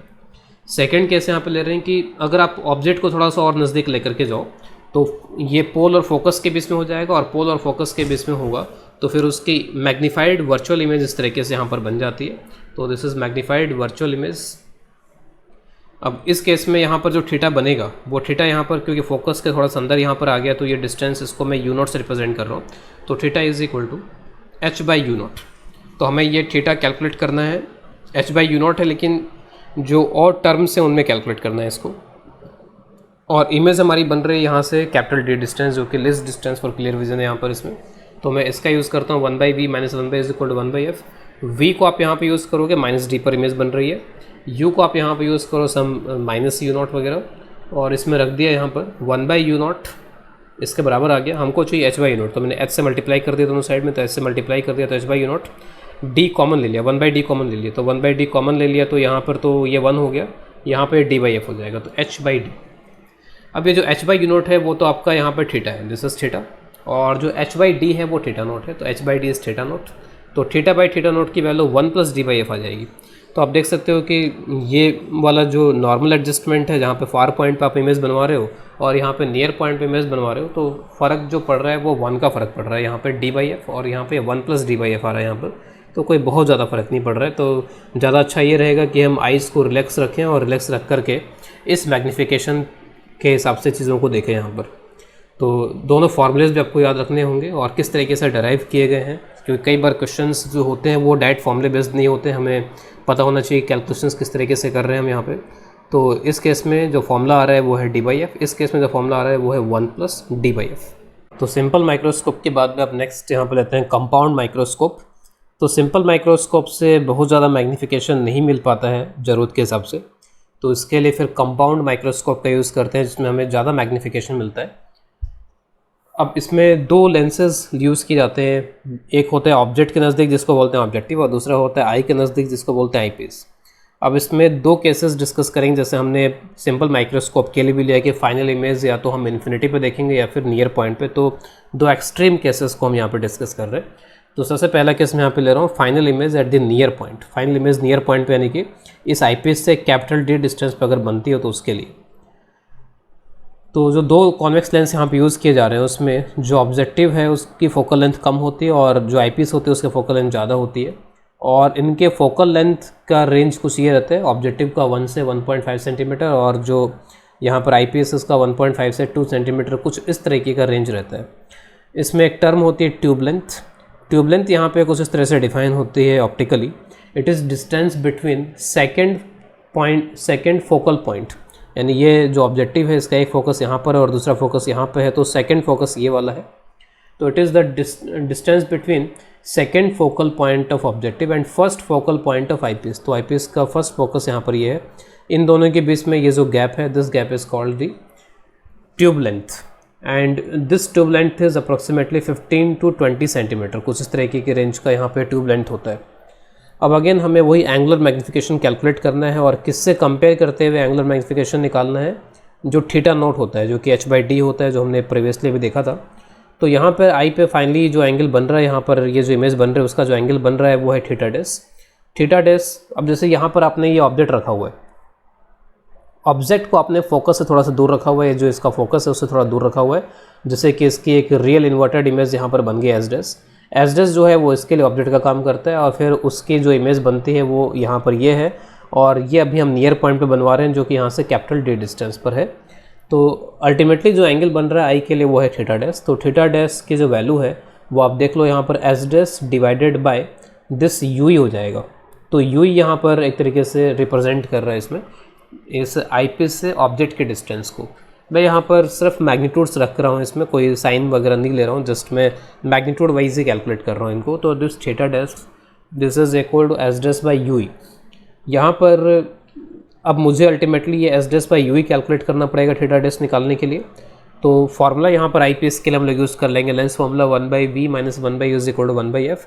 v कितना होना चाहिए इसके लिए, तो minus d, v is minus d, और इसके लिए u कितना होना चाहिए, तो माइनस यू के इक्वल। तो वो पुट कर दिया यहाँ पर, इसमें f के जगह पे f ही रख दिया यहाँ पे। तो इसके बाद में ये 1/u की जो वैल्यू है वो 1/d उधर चला जाएगा, तो 1/d प्लस 1/f। फिर अगेन यहाँ पर ये एस डैश से मल्टीप्लाई कर दिया, तो s dash by you, S dash you की वैल्यू 1/u की वैल्यू यहाँ पर इसके बराबर है, और इसमें से मैंने d कॉमन 1/d कॉमन ले लिया, तो s dash by d 1 plus d by f e. Theta dash is equal to अब यहाँ पर इसके बराबर आ गया। अब मेरे को चाहिए m मैग्नीफिकेशन, एंगुलर मैग्नीफिकेशन, तो थीटा डैश बाई थीटा नॉट, तो ये हो जाता है S dash by H. H यहाँ पर इसकी ऑब्जेक्ट की एक्चुअल हाइट है, तो s dash by H it is 1 plus d by f e. ये कुछ वैसे ही आ रहा है जैसा सिंपल माइक्रोस्कोप में आया था। ये ऐसा लग रहा है कि ये जो टर्म है ये टर्म ऑब्जेक्टिव ने क्रिएट किया, और ऐसा लग रहा है कि ये जो टर्म है वो आईपीएस ने क्रिएट किया है। अगर आप बस इतने सिस्टम को देखो कि ये ऑब्जेक्ट है और यहाँ पर ये लेंस है, तो ये सिंपल माइक्रोस्कोप जैसा ही है, और उसमें भी 1 प्लस डी बाई एफ ही आया था, ठीक है, 1 प्लस डी बाई एफ आया था। बस उसमें एक्स्ट्रा टर्म यहाँ पर एक मैग्नीफिकेशन ये प्रोड्यूस कर रहा है और एक मैग्नीफिकेशन ये प्रोड्यूस कर रहा है। इसका जो मैग्नीफिकेशन है वो हो गया एस डैश बाई एच के बराबर हो गया एक तरीके से, और इसका जो मैग्नीफिकेशन है 1 प्लस डी बाई एफ ही हो गया। ऐसा लग रहा है कि दोनों मैग्नीफिकेशन को इसे मल्टीप्लाई कर दिया गया है। तो एस डैश बाई एच को अब यहाँ पर कुछ इस तरीके से मैनिपुलेट करेंगे। तो आप ये देखो कि इसके लिए ये ऑब्जेक्ट की इमेज की हाइट है और ये ऑब्जेक्ट की हाइट है, और ये एक तरीके से इमेज डिस्टेंस और ये ऑब्जेक्ट डिस्टेंस। तो एस डैश बाई एच जो है image distance divide by object distance के बराबर हो जाता है v not by u not, ये ऑब्जेक्टिव के लिए। और जो वी नॉट होता है आपका यहाँ पर, वी नॉट बेसिकली ये डिस्टेंस है, लेकिन ये जो डिस्टेंस है वो डिस्टेंस वी नॉट ऑलमोस्ट यहाँ पर ट्यूब लेंथ के बराबर होती है। तो this is almost equal to v not is almost equal to tube length. और जो यू नॉट है आपका, आपने जो ऑब्जेक्ट यहाँ पर रख रखा है फोकस के जस्ट बगल में रखा होता है, थोड़ा दूर ही रखा होता है, ज़्यादा दूर नहीं होता है, तो ये ऑलमोस्ट इस ऑब्जेक्टिव की फोकल लेंथ के बराबर ही होता है। तो this ratio is almost equal to this ratio. तो एस डैश बाई एच को आप v not by u not लिख सकते हो। कई बार हमें जो यहाँ पे डेटास दिए जाते हैं वो वी नॉट यू नॉट के टर्म्स में दिए जाते हैं, तो थोड़ा सा इनमें हमें थोड़ा ध्यान रखना पड़ेगा। और डिफरेंट जो बुक्स हैं वो इस ट्यूब लेंथ को डिफरेंट तरीके से डिफाइन करती है। तो मैंने एनसीईआरटी के कन्वेंशन यहाँ पे यूज़ कर रखे हैं। Different books use different convention to define this tube length. किसी बुक में आपको मिलेगा कि डायरेक्टली यहाँ से लेकर के यहाँ तक इनके बीच का जो डिस्टेंस है उसको ट्यूब लेंथ से डिनोट किया जाता है। तो एनसीईआरटी में इन दोनों के बीच में जो ये फोकस पॉइंट है और ये फोकस पॉइंट है, इनके बीच में जो डिस्टेंस है उसको ट्यूब लेंथ से डिनोट किया गया है। तो ये जो वी नॉट बाई यूनिट है इसको भी आप ध्यान रखो कि ये वी नॉट बाई यूनिट भी आता है, और उसके साथ साथ this is also equal to l by f nought. तो फाइनली मैं ट्यूब लेंथ के टर्म्स में फॉर्मूला यहाँ पर लिख रहा हूँ। तो magnification s dash by h this is equal to l by f nought into 1 plus d by f e. तो this formula you should remember. और इसमें एल बाई एफ नॉट जो है वो v not by u nought था, इसका भी थोड़ा यहाँ पे ध्यान रखेंगे, क्योंकि यहाँ तक तो हम थोड़ा एक्यूरेट चल रहे थे। इसके बाद हमने यहाँ पे थोड़ा अप्रोक्सीमेशन लेकर के इसको यहाँ पे लिखा है, और अगर ट्यूब लेंथ के टर्म्स में डेटा ना हो तो फिर हमें इसके टर्म्स में करना पड़ेगा सॉल्व इसको। तो इसको भी ध्यान में रखेंगे यहाँ पे। तो दिस इज़ मैग्नीफिकेशन। इसके बाद में कंपाउंड माइक्रोस्कोप में अगला केस यहाँ पे ले रहे हैं, फाइनल इमेज अगर इन्फिनिटी भी बन रही हो तब। तो फाइनल इमेज अगर इन्फिनिटी बन रही है तो यहाँ तो उसी तरीके से रख दिया गया इसको यूनिट डिस्टेंस पे, और फिर यहाँ पर जो इमेज हम बना रहे हैं तो ये जो ऑब्जेक्टिव है वो बना रहा है इमेज डायरेक्टली फोकस पे। अगर फोकस पे इमेज बनेगी तो ये इमेज इसके लिए ऑब्जेक्ट का काम कर रही है और ऑब्जेक्ट इसके लिए फोकस पर है, तो उससे जो फाइनल इमेज बनेगी वो इन्फिनिटी पर हो जाएगी। तो final image at far point यानी कि इन्फिनिटी। तो अगेन थीटा डैश बाई थीटा नॉट हमको करना होगा। तो थीटा डैश आप यहाँ पर डायरेक्टली देख लो, थीटा डैश अब इस ट्राइंगल में आप देख सकते हो, theta dash is equal to this s dash divide by f e हो जाएगा। तो theta dash is equal to s dash divide by f e, magnification m is equal to theta बाई थीटा नॉट। तो theta dash s dash by f e हो गया और theta nought h by d हो जाएगा। तो अभी s dash by h into d by f e आ गया। ये भी बिल्कुल वैसे ही जैसा सिंपल माइक्रोस्कोप था, वहाँ पर भी इन्फिनिटी वाले के लिए यही आ रहा था, और ये आपको ऑब्जेक्टिव के लिए आ गया जो प्रीवियस वाले में भी आया था। प्रीवियस में जो नियर पॉइंट वाला था उसमें भी एस डैश बाई एच आया था। ये जो एस डैश बाई एच है अगेन उसी तरीके से v not by u nought, and this is again l by f nought. तो this is l by f nought into d by f e, ये मैग्निफिकेशन का फॉर्मूला हो जाएगा इस केस के लिए। कुछ टिपिकल वैल्यूज़ रख करके अगर हम देखें कि किस ऑर्डर का यहाँ पर आ रहा है ये, तो जो लेंथ है उसको मैंने 20 सेंटीमीटर रखा है, और ऑब्जेक्टिव की जो फोकल लेंथ है उसको मैंने 1 सेंटीमीटर रखा है। यहाँ पर डी रखा गया 25 सेंटीमीटर, और ये जो यहाँ पे आई पीस है इसकी जो फोकल लेंथ है उसको 2 सेंटीमीटर रखा गया है। तो ये वैल्यू 250 आ जाती है। तो आप अंदाज़ा लगा सकते हो कि कितना ज़्यादा यहाँ पर कंपाउंड माइक्रोस्कोप से फ़र्क पड़ गया इसमें। जो सिंपल माइक्रोस्कोप था वो 8 टाइम्स 9 टाइम्स 6 टाइम्स इस तरीके से कर रहा था, 10 से नीचे था, लेकिन ये 250 टाइम्स मैग्नीफाई कर रहा है। तो कहीं ज़्यादा हमें इससे मैग्नीफिकेशन मिल रहा है कंपाउंड माइक्रोस्कोप से। इन सब फॉर्मूलेज में आप ये थोड़ा सा ये ध्यान में रख सकते हो, कई बार ये प्लस माइनस के चक्कर इसमें पड़ जाते हैं। जैसे हमारा जो फाइनल इमेज बन रहा है वो इन्वर्टेड बन रहा है, तो इसका मतलब जो मैग्नीफिकेशन ओवरऑल जो मैग्नीफिकेशन है वो नेगेटिव होना चाहिए। तो ओवरऑल मैग्नीफिकेशन इज़ नेगेटिव। तो अगर हमें साइन के साथ में कभी अगर आंसर दिए जाए तो हम साइन वाला आंसर लेंगे। यहाँ पर ये जो मैग्नीफिकेशन है, ये मैग्नीफिकेशन यहाँ पर ओवरऑल नेगेटिव है। This overall m is less than 0। जो मैंने यहाँ पे जस्ट लिखे हैं वो मैग्नीट्यूड्स लिखे हैं ओनली। इसी तरीके से जो प्रीवियस केस है उसमें भी ये जो मैग्नीफिकेशन है वो ओवरऑल नेगेटिव होगा, क्योंकि फाइनल इमेज जो बन रही है वो फाइनल इमेज यहाँ पर इन्वर्टेड बन रही है। तो overall this magnification is negative here, और जो फार पॉइंट के लिए है या इन्फिनिटी के लिए है वो भी यहाँ पर ओवरऑल नेगेटिव आ रहा है। इसका ध्यान रखेंगे। अगर हमें 4 ऑप्शन में से 2 ऑप्शन, एक ऑप्शन नेगेटिव का और एक ऑप्शन पॉजिटिव का हो, तो हम नेगेटिव वाला ऑप्शन फिर वहाँ पर टिक करेंगे। इसके बाद नेक्स्ट ऑप्टिकल इंस्ट्रूमेंट है टेलीस्कोप, जो कि टेली का मतलब होता है फार यानी कि दूर, तो दूर की चीज़ों को देखने के काम में आता है। तो उसमें टेलीस्कोप अब डिफरेंट टाइप के होते हैं। तो उसमें सबसे पहले मैं यहाँ पर ले रहा हूँ एस्ट्रोनॉमिकल टेलीस्कोप, और उसमें पहला केस ले रहा हूँ कि final image at near point बन रही है। तो टेलीस्कोप का मतलब है कि बहुत दूर से यहाँ पे रेज आ रही है, तो नियरली पैरेलल यहाँ पर रेज आ रही है, जो कि इस ऑब्जेक्टिव लेंस पे एंगल सबटेंड कर रही है अल्फ़ा के इक्वल। तो यहाँ पर जैसे अब तक हम मैग्नीफिकेशन को थीटा बाई थीटा नोट, यानी कि नीचे हम थीटा नोट रखते थे, और थीटा नोट होता था कि जब कैपिटल डी डिस्टेंस पे ऑब्जेक्ट रखा है तब कितना एंगल सबटेंड करता है।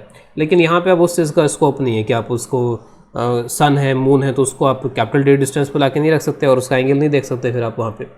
तो यहाँ पे वो जो एक्चुअल एंगल बना रहा है, ठीक है, तो उसका डिस्टेंस क्योंकि फिक्स है, बहुत ज़्यादा डिस्टेंस है, तो उसका जो एक्चुअल एंगल बन रहा है उसी को हम यहाँ पर नीचे रखेंगे। तो मैग्नीफिकेशन निकालते समय इस एंगल को हम रखेंगे, यहाँ पर अल्फ़ा को नीचे रखेंगे, और फिर यहाँ पर हम रखेंगे वो एंगल जो कि फाइनली हमारी आई पे बन रहा है। तो फाइनली हमारी आई पे जो एंगल बन रहा है वो, और ओरिजिनल जो एंगल है उसका, वो यहाँ पर रख करके हम मैग्नीफिकेशन कैलकुलेट करेंगे। तो यहाँ पर नियरली पैरेलल रेज आती हैं जो कि अल्फ़ा एंगल बनाते हुए आ रही है यहाँ पर इस ऑप्टिकल एक्सिस ऑब्जेक्टिव के साथ में। और यहाँ पर इससे जो इमेज बन रही है उस इमेज को हमने ऐसे एडजस्ट किया कि वो इसके फोकस के अंदर आ गया, और फोकस के अंदर आ गया तो फिर यहाँ पर ये इमेज इस तरीके से बना रहा है, जिसका डिस्टेंस इस आई पीस से जो है कैपिटल डी के इक्वल आ रहा है, list distance for clear vision. इनमें फोकल लेंथ जो होती है, जो ऑब्जेक्टिव होता है उसके फोकल लेंथ यहाँ पर ज़्यादा होती है। और अब यहाँ पर अगर हमें मैग्नीफिकेशन कैलकुलेट करना है तो अल्फ़ा तो चलिए ठीक है, अल्फ़ा यहाँ पर मैं इस तरीके से यहाँ पर दिखा सकता हूँ। ये रे जो जा रही है यहाँ पर ऑप्टिकल सेंटर से होते हुए जा रही है, अनडिवाइडेड है। तो अल्फ़ा को आप यहाँ पर लिख सकते हो this P dash q dash divided by F note, ठीक है। इन कैलकुलेशंस को एक बार आप खुद से भी ट्राई कर सकते हो, उसके बाद में आप देख सकते हो इनको कैसे की गई है। तो P dash q dash by F note, P dash q dash को अगर मैं एस डैश का नाम दे दूँ यहाँ पर, तो this is S dash by F note. फिर जो बीटा एंगल है वो बीटा एंगल किसके बराबर होगा, तो बीटा ये वाला एंगल है। तो this angle is now again p dash q dash divide by u e, u is the object distance for this eye piece. इनको जब मैं डिवाइड करूँगा तो डिवाइड करने पे एस डैश कैंसिल हो जाएगा और एफ नोट बाई यू ही हो जाएगा। तो एफ नोट बाई यू ही हो गया, लेकिन हम इस फॉर्मेट में आंसर को एक्सेप्ट नहीं करते हैं क्योंकि यू ही तो एक अननोन क्वांटिटी, हमें पता नहीं कि यू यहाँ पे क्या होगा। तो हम नॉन क्वांटिटी के टर्म्स में आंसर को लाने की कोशिश करते हैं। हमेशा की तरह हम फिर वापस से यहाँ पर लेंस फॉर्मूला यूज़ करेंगे आई पीस के लिए, 1/v - 1/u = 1/f। v यहाँ पर माइनस डी हो जाना चाहिए, u यहाँ पे माइनस यू हो जाना चाहिए, उससे 1/u मैंने ये कैलकुलेट कर लिया 1/fe प्लस 1/d। इसमें ध्यान रखो कि अब ये सब कुछ मैग्नीट्यूड्स हैं, u is magnitude, fe is just magnitude. fe वैसे ही पॉजिटिव होता है कॉन्वेक्स लेंसेज के लिए, तो पॉजिटिव और नेगेटिव होता नहीं वैसे भी fe, और d भी जस्ट मैग्नीट्यूड। अब यहाँ पर हमने साइन के साथ में इनको पुट कर लिया है। जो मैग्नीफिकेशन है वो अब यहाँ पर f0/u के बराबर था, मैंने 1/u यहाँ से कैलकुलेट कर लिया, वो यहाँ पर रख देंगे 1/u की वैल्यू। यहाँ पर आप 1/fe कॉमन ले लो तो f0/fe आ गया, f0/fe multiplied with this 1 + fe/d। तो ये एक तरीके से हमारा यहाँ पर आंसर हो गया इसमें, और इस आंसर को आपको याद रख लेना चाहिए। और उसके साथ साथ वापस से जो यहाँ पर बन रहा है वो इन्वर्टेड बन रहा है, तो ओवरऑल जो मैग्नीफिकेशन है वो अभी भी यहाँ पर नेगेटिव है, ठीक है। तो ओवरऑल मैग्नीफिकेशन इज़ नेगेटिव, इसका ध्यान रखेंगे। Overall this magnification is negative क्योंकि इमेज जो बन रही है वो इन्वर्टेड, उल्टी बन रही है इमेज। और कई बार क्या होता है, सन मून इन सब को देखने में अगर इमेज उल्टी बन रही है तो कुछ खास फ़र्क नहीं पड़ता है उससे, तो उसमें कुछ खास फ़र्क नहीं पड़ता है। लेकिन अगर मान लीजिए कि हम यहाँ पर किसी दूर बैठे किस चीज़ को देख रहे हों, अगर किसी क्रिकेट मैच को देख रहे हो तो प्लेयर्स हमें उल्टे दिखाई देंगे, तो उसमें डेफिनेटली फिर हमें वहाँ पे प्रॉब्लम आएगी। इसमें जो लेंथ ऑफ द ट्यूब है, तो लेंथ ऑफ द ट्यूब आपके बार डायरेक्टली दोनों के बीच में जो डिस्टेंस है उससे डिफाइन किया गया है इसमें। तो लेंथ ऑफ द ट्यूब आपके बार यहाँ पे हो जाएगा f0, तो यहाँ से यहाँ तक का डिस्टेंस हो गया जहाँ पर ये इमेज बना रहा है। फिर उसके बाद में क्योंकि यहाँ से पैरेलल रेज आ रही है, तो पैरेलल रेज से जो इमेज बनेगी वो कहाँ पर बनेगी, इसके फोकल प्लेन में बनेगी। तो पैरेलल रेज आ रही है, फोकल प्लेन में यहाँ पर इमेज बना रही है, यहाँ पर इसमें। अब f0 + u करेंगे तो दोनों लेंसेज के बीच का गैप आ जाएगा, तो f0 + u this is the tube length, और u ही हमने यहाँ पर कैलकुलेट कर रखा है, उस u को यहाँ पर हम रख देंगे, तो this is the tube length in this particular case. इसके बाद अगला केस लेते हैं कि फाइनल इमेज अगर इन्फिनिटी बन रही हो, तो ऑब्जेक्टिव इससे पैरेलल रेज आ रही है जो जिससे कि इसके फोकल प्लेन में इमेज बनेगी यहाँ से f0 डिस्टेंस पे। फिर उसके बाद में ये एग्जैक्टली अगर इसके फोकस से बन जाए तो उस केस में जो फाइनल इमेज बनेगी फिर वो इन्फिनिटी बनेगी इसमें। तो इसके लिए अगर मैग्नीफिकेशन निकालना है तो m = वही β/α हो जाएगा यहाँ पे, तो m इज़ β/α, और अल्फ़ा की वैल्यू यहाँ पर कितनी हो जाएगी, तो alpha = this h divided by this f0, तो h/f0। बीटा की वैल्यू यहाँ पर कितनी हो जाएगी, तो बीटा की जो वैल्यू यहाँ पर आएगी that value will be h divided by fe, ठीक है। पिछले बार h/u था, आपके बार h डिवाइडेड बाय fe हो जाएगा ये, तो u की जगह आपके बार बस fe आ जाएगा। दोनों को डिवाइड करेंगे तो दिस इज़ f0/fe। तो सिंपली इनके फोकल लेंथ का रेशो, अगेन यहाँ पर overall this magnification is negative, तो overall this magnification is negative क्योंकि उल्टा बन रहा है फाइनल इमेज यहाँ पर। लेंथ ऑफ द ट्यूब यहाँ पर देखेंगे तो लेंथ ऑफ द ट्यूब आपके बार हो जाएगा f0 + fe। अब यहाँ पे क्या होता है, बहुत दूर से रेज आ रही होती है और हमें जो लाइट है वो अच्छे अमाउंट में चाहिए होती है, तब जा कर के हम उनको सही तरीके से देख पाएंगे, अदरवाइज इंटेंसिटी कम रह जाएगी। तो ज़्यादा लाइट कलेक्ट करने के लिए diameter of the object should be large so that more light can enter the telescope. This requirement makes the telescope heavy and difficult to support. तो हमारा ये बड़ा होना चाहिए और उस ऑब्जेक्टिव, और उस केस में फिर यहाँ पर थोड़ा हैवी हो जाता है ये, और फिर उसको सपोर्ट करना ही मुश्किल हो जाता है। तो वो थोड़ी मुश्किलात क्यों आती है यहाँ पे इसको सपोर्ट देने में, वो भी हम देखेंगे अभी आने वाले टाइम पे। इसके बाद नेक्स्ट ले रहे हैं यहाँ पे रिफ्लेक्टिंग टेलीस्कोप। तो जैसे इसमें अब तक हमने जो टेलीस्कोप देखा था उसमें 2 कॉन्वेक्स लेंस का हमने यूज़ किया था। अब इसमें क्या करते हैं कि ये जो ऑब्जेक्टिव के जगह पे मिरर का यूज़ कर लेते हैं, और मिरर का यूज़ करके यहाँ पर उसके बाद फिर आईपीएस जो होता है वो तो आईपीएस की तरह ही होता है, लेकिन मिरर का यूज़ यहाँ पर ऑब्जेक्टिव की जगह कर लेते हैं।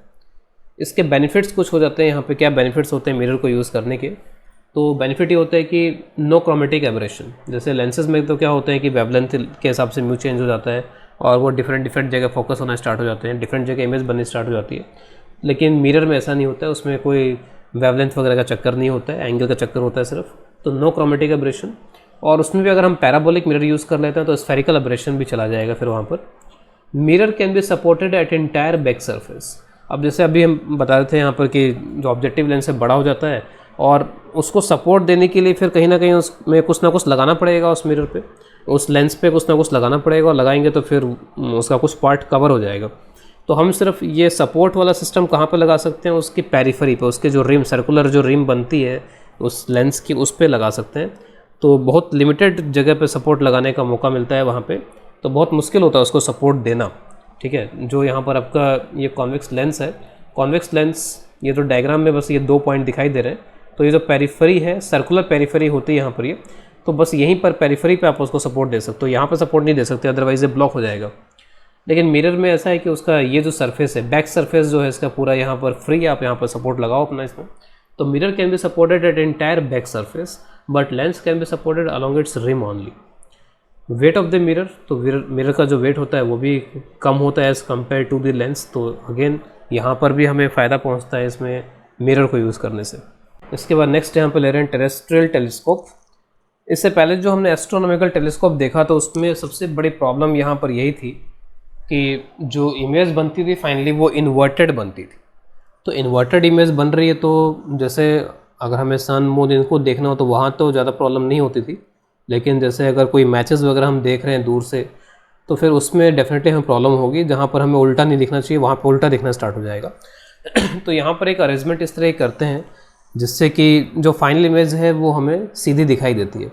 तो इसके लिए हम करते हैं यहाँ पे क्या है, convex lens is introduced between objective and IPS. तो जैसे यहाँ पे डायग्राम में भी दिख रहा है कि एक कॉन्वेक्स लेंस यहाँ पे जिसके फोकल लेंथ स्मॉल एफ है उसके बराबर का एक यहाँ पर रख दिया गया है।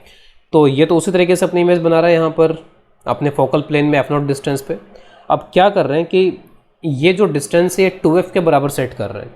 तो अगर यहाँ पे लेंस पे 2f डिस्टेंस पे अगर ऑब्जेक्ट रखा हो तो उसकी इमेज भी 2f डिस्टेंस से बनती है, लेकिन इन्वर्टेड होती है। अब इसके रेस्पेक्ट में अगर ये इन्वर्टेड बनेगी तो सीधी हो जाएगी, हमारे मतलब क्या हो जाएगी, तो ये सीधी हो गई। और उसके बाद फिर अगेन आप 2 केसेस ले लोगे कि फार पॉइंट और नियर पॉइंट। तो यहाँ पर इसके बाद में क्योंकि ये वर्चुअल इमेज बनाता है तो फिर ये अपने रेस्पेक्ट में सीधी बनाता है। तो यहाँ पर अब ये ऑलरेडी सीधा है तो सीधा ही इमेज बनाएगा, यहाँ पर इरेक्ट इमेज बनेगी। तो फाइनली हमको इरेक्ट इमेज मिलेगी बस। लेकिन और ये जो हम इंट्रोड्यूस कर रहे हैं उससे साइज से फ़र्क नहीं पड़ेगा। अगर यहाँ पर हाइट h है तो यहाँ पर भी हाइट h ही रहेगी इसके, तो ये h और ये भी h, कोई एक्स्ट्रा मैग्नीफिकेशन यहाँ पर ये प्रोड्यूस नहीं कर रहा है, बस ये एक ही काम कर रहा है कि यहाँ पर इसको सीधा कर दे रहा है। तो this lens does not change the magnifications magnitude, कोई भी चेंजेस यहाँ पर नहीं कर रहा है ये। तो फाइनली मैग्नीफिकेशन के हमारे फॉर्मूले वही रहेंगे जो हमने पहले अभी एस्ट्रोनॉमिकल टेलीस्कोप के लिए पढ़े थे, m = f0/fe और m = f0/fe × 1 + fe/d। This is for far point and this is for near point. अब की बार ओवरऑल जो मैग्नीफिकेशन वो पॉजिटिव है क्योंकि इसने एक -1 एक्स्ट्रा दे दिया बीच में। तो इसने एक -1 जो एक्स्ट्रा दिया उसके वजह से माइनस हट गया। तो आप डायरेक्टली इसमें आपको साइन वैन की जरूरत नहीं पड़ेगी, ये पॉजिटिव आएगा यहाँ पर आंसर।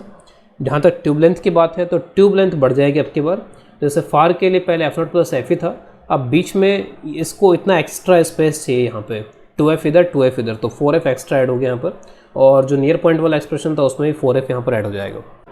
इसके बाद नेक्स्ट ले रहे हैं गैलीलियन टेलीस्कोप। तो गैलीलियन टेलीस्कोप में जो आईपीएस होता है वो कॉन्वेक्स होने के बजाय वो कॉन्केव लेंस रहता है और इसमें भी फाइनल इमेज हमको सीधी मिलती है।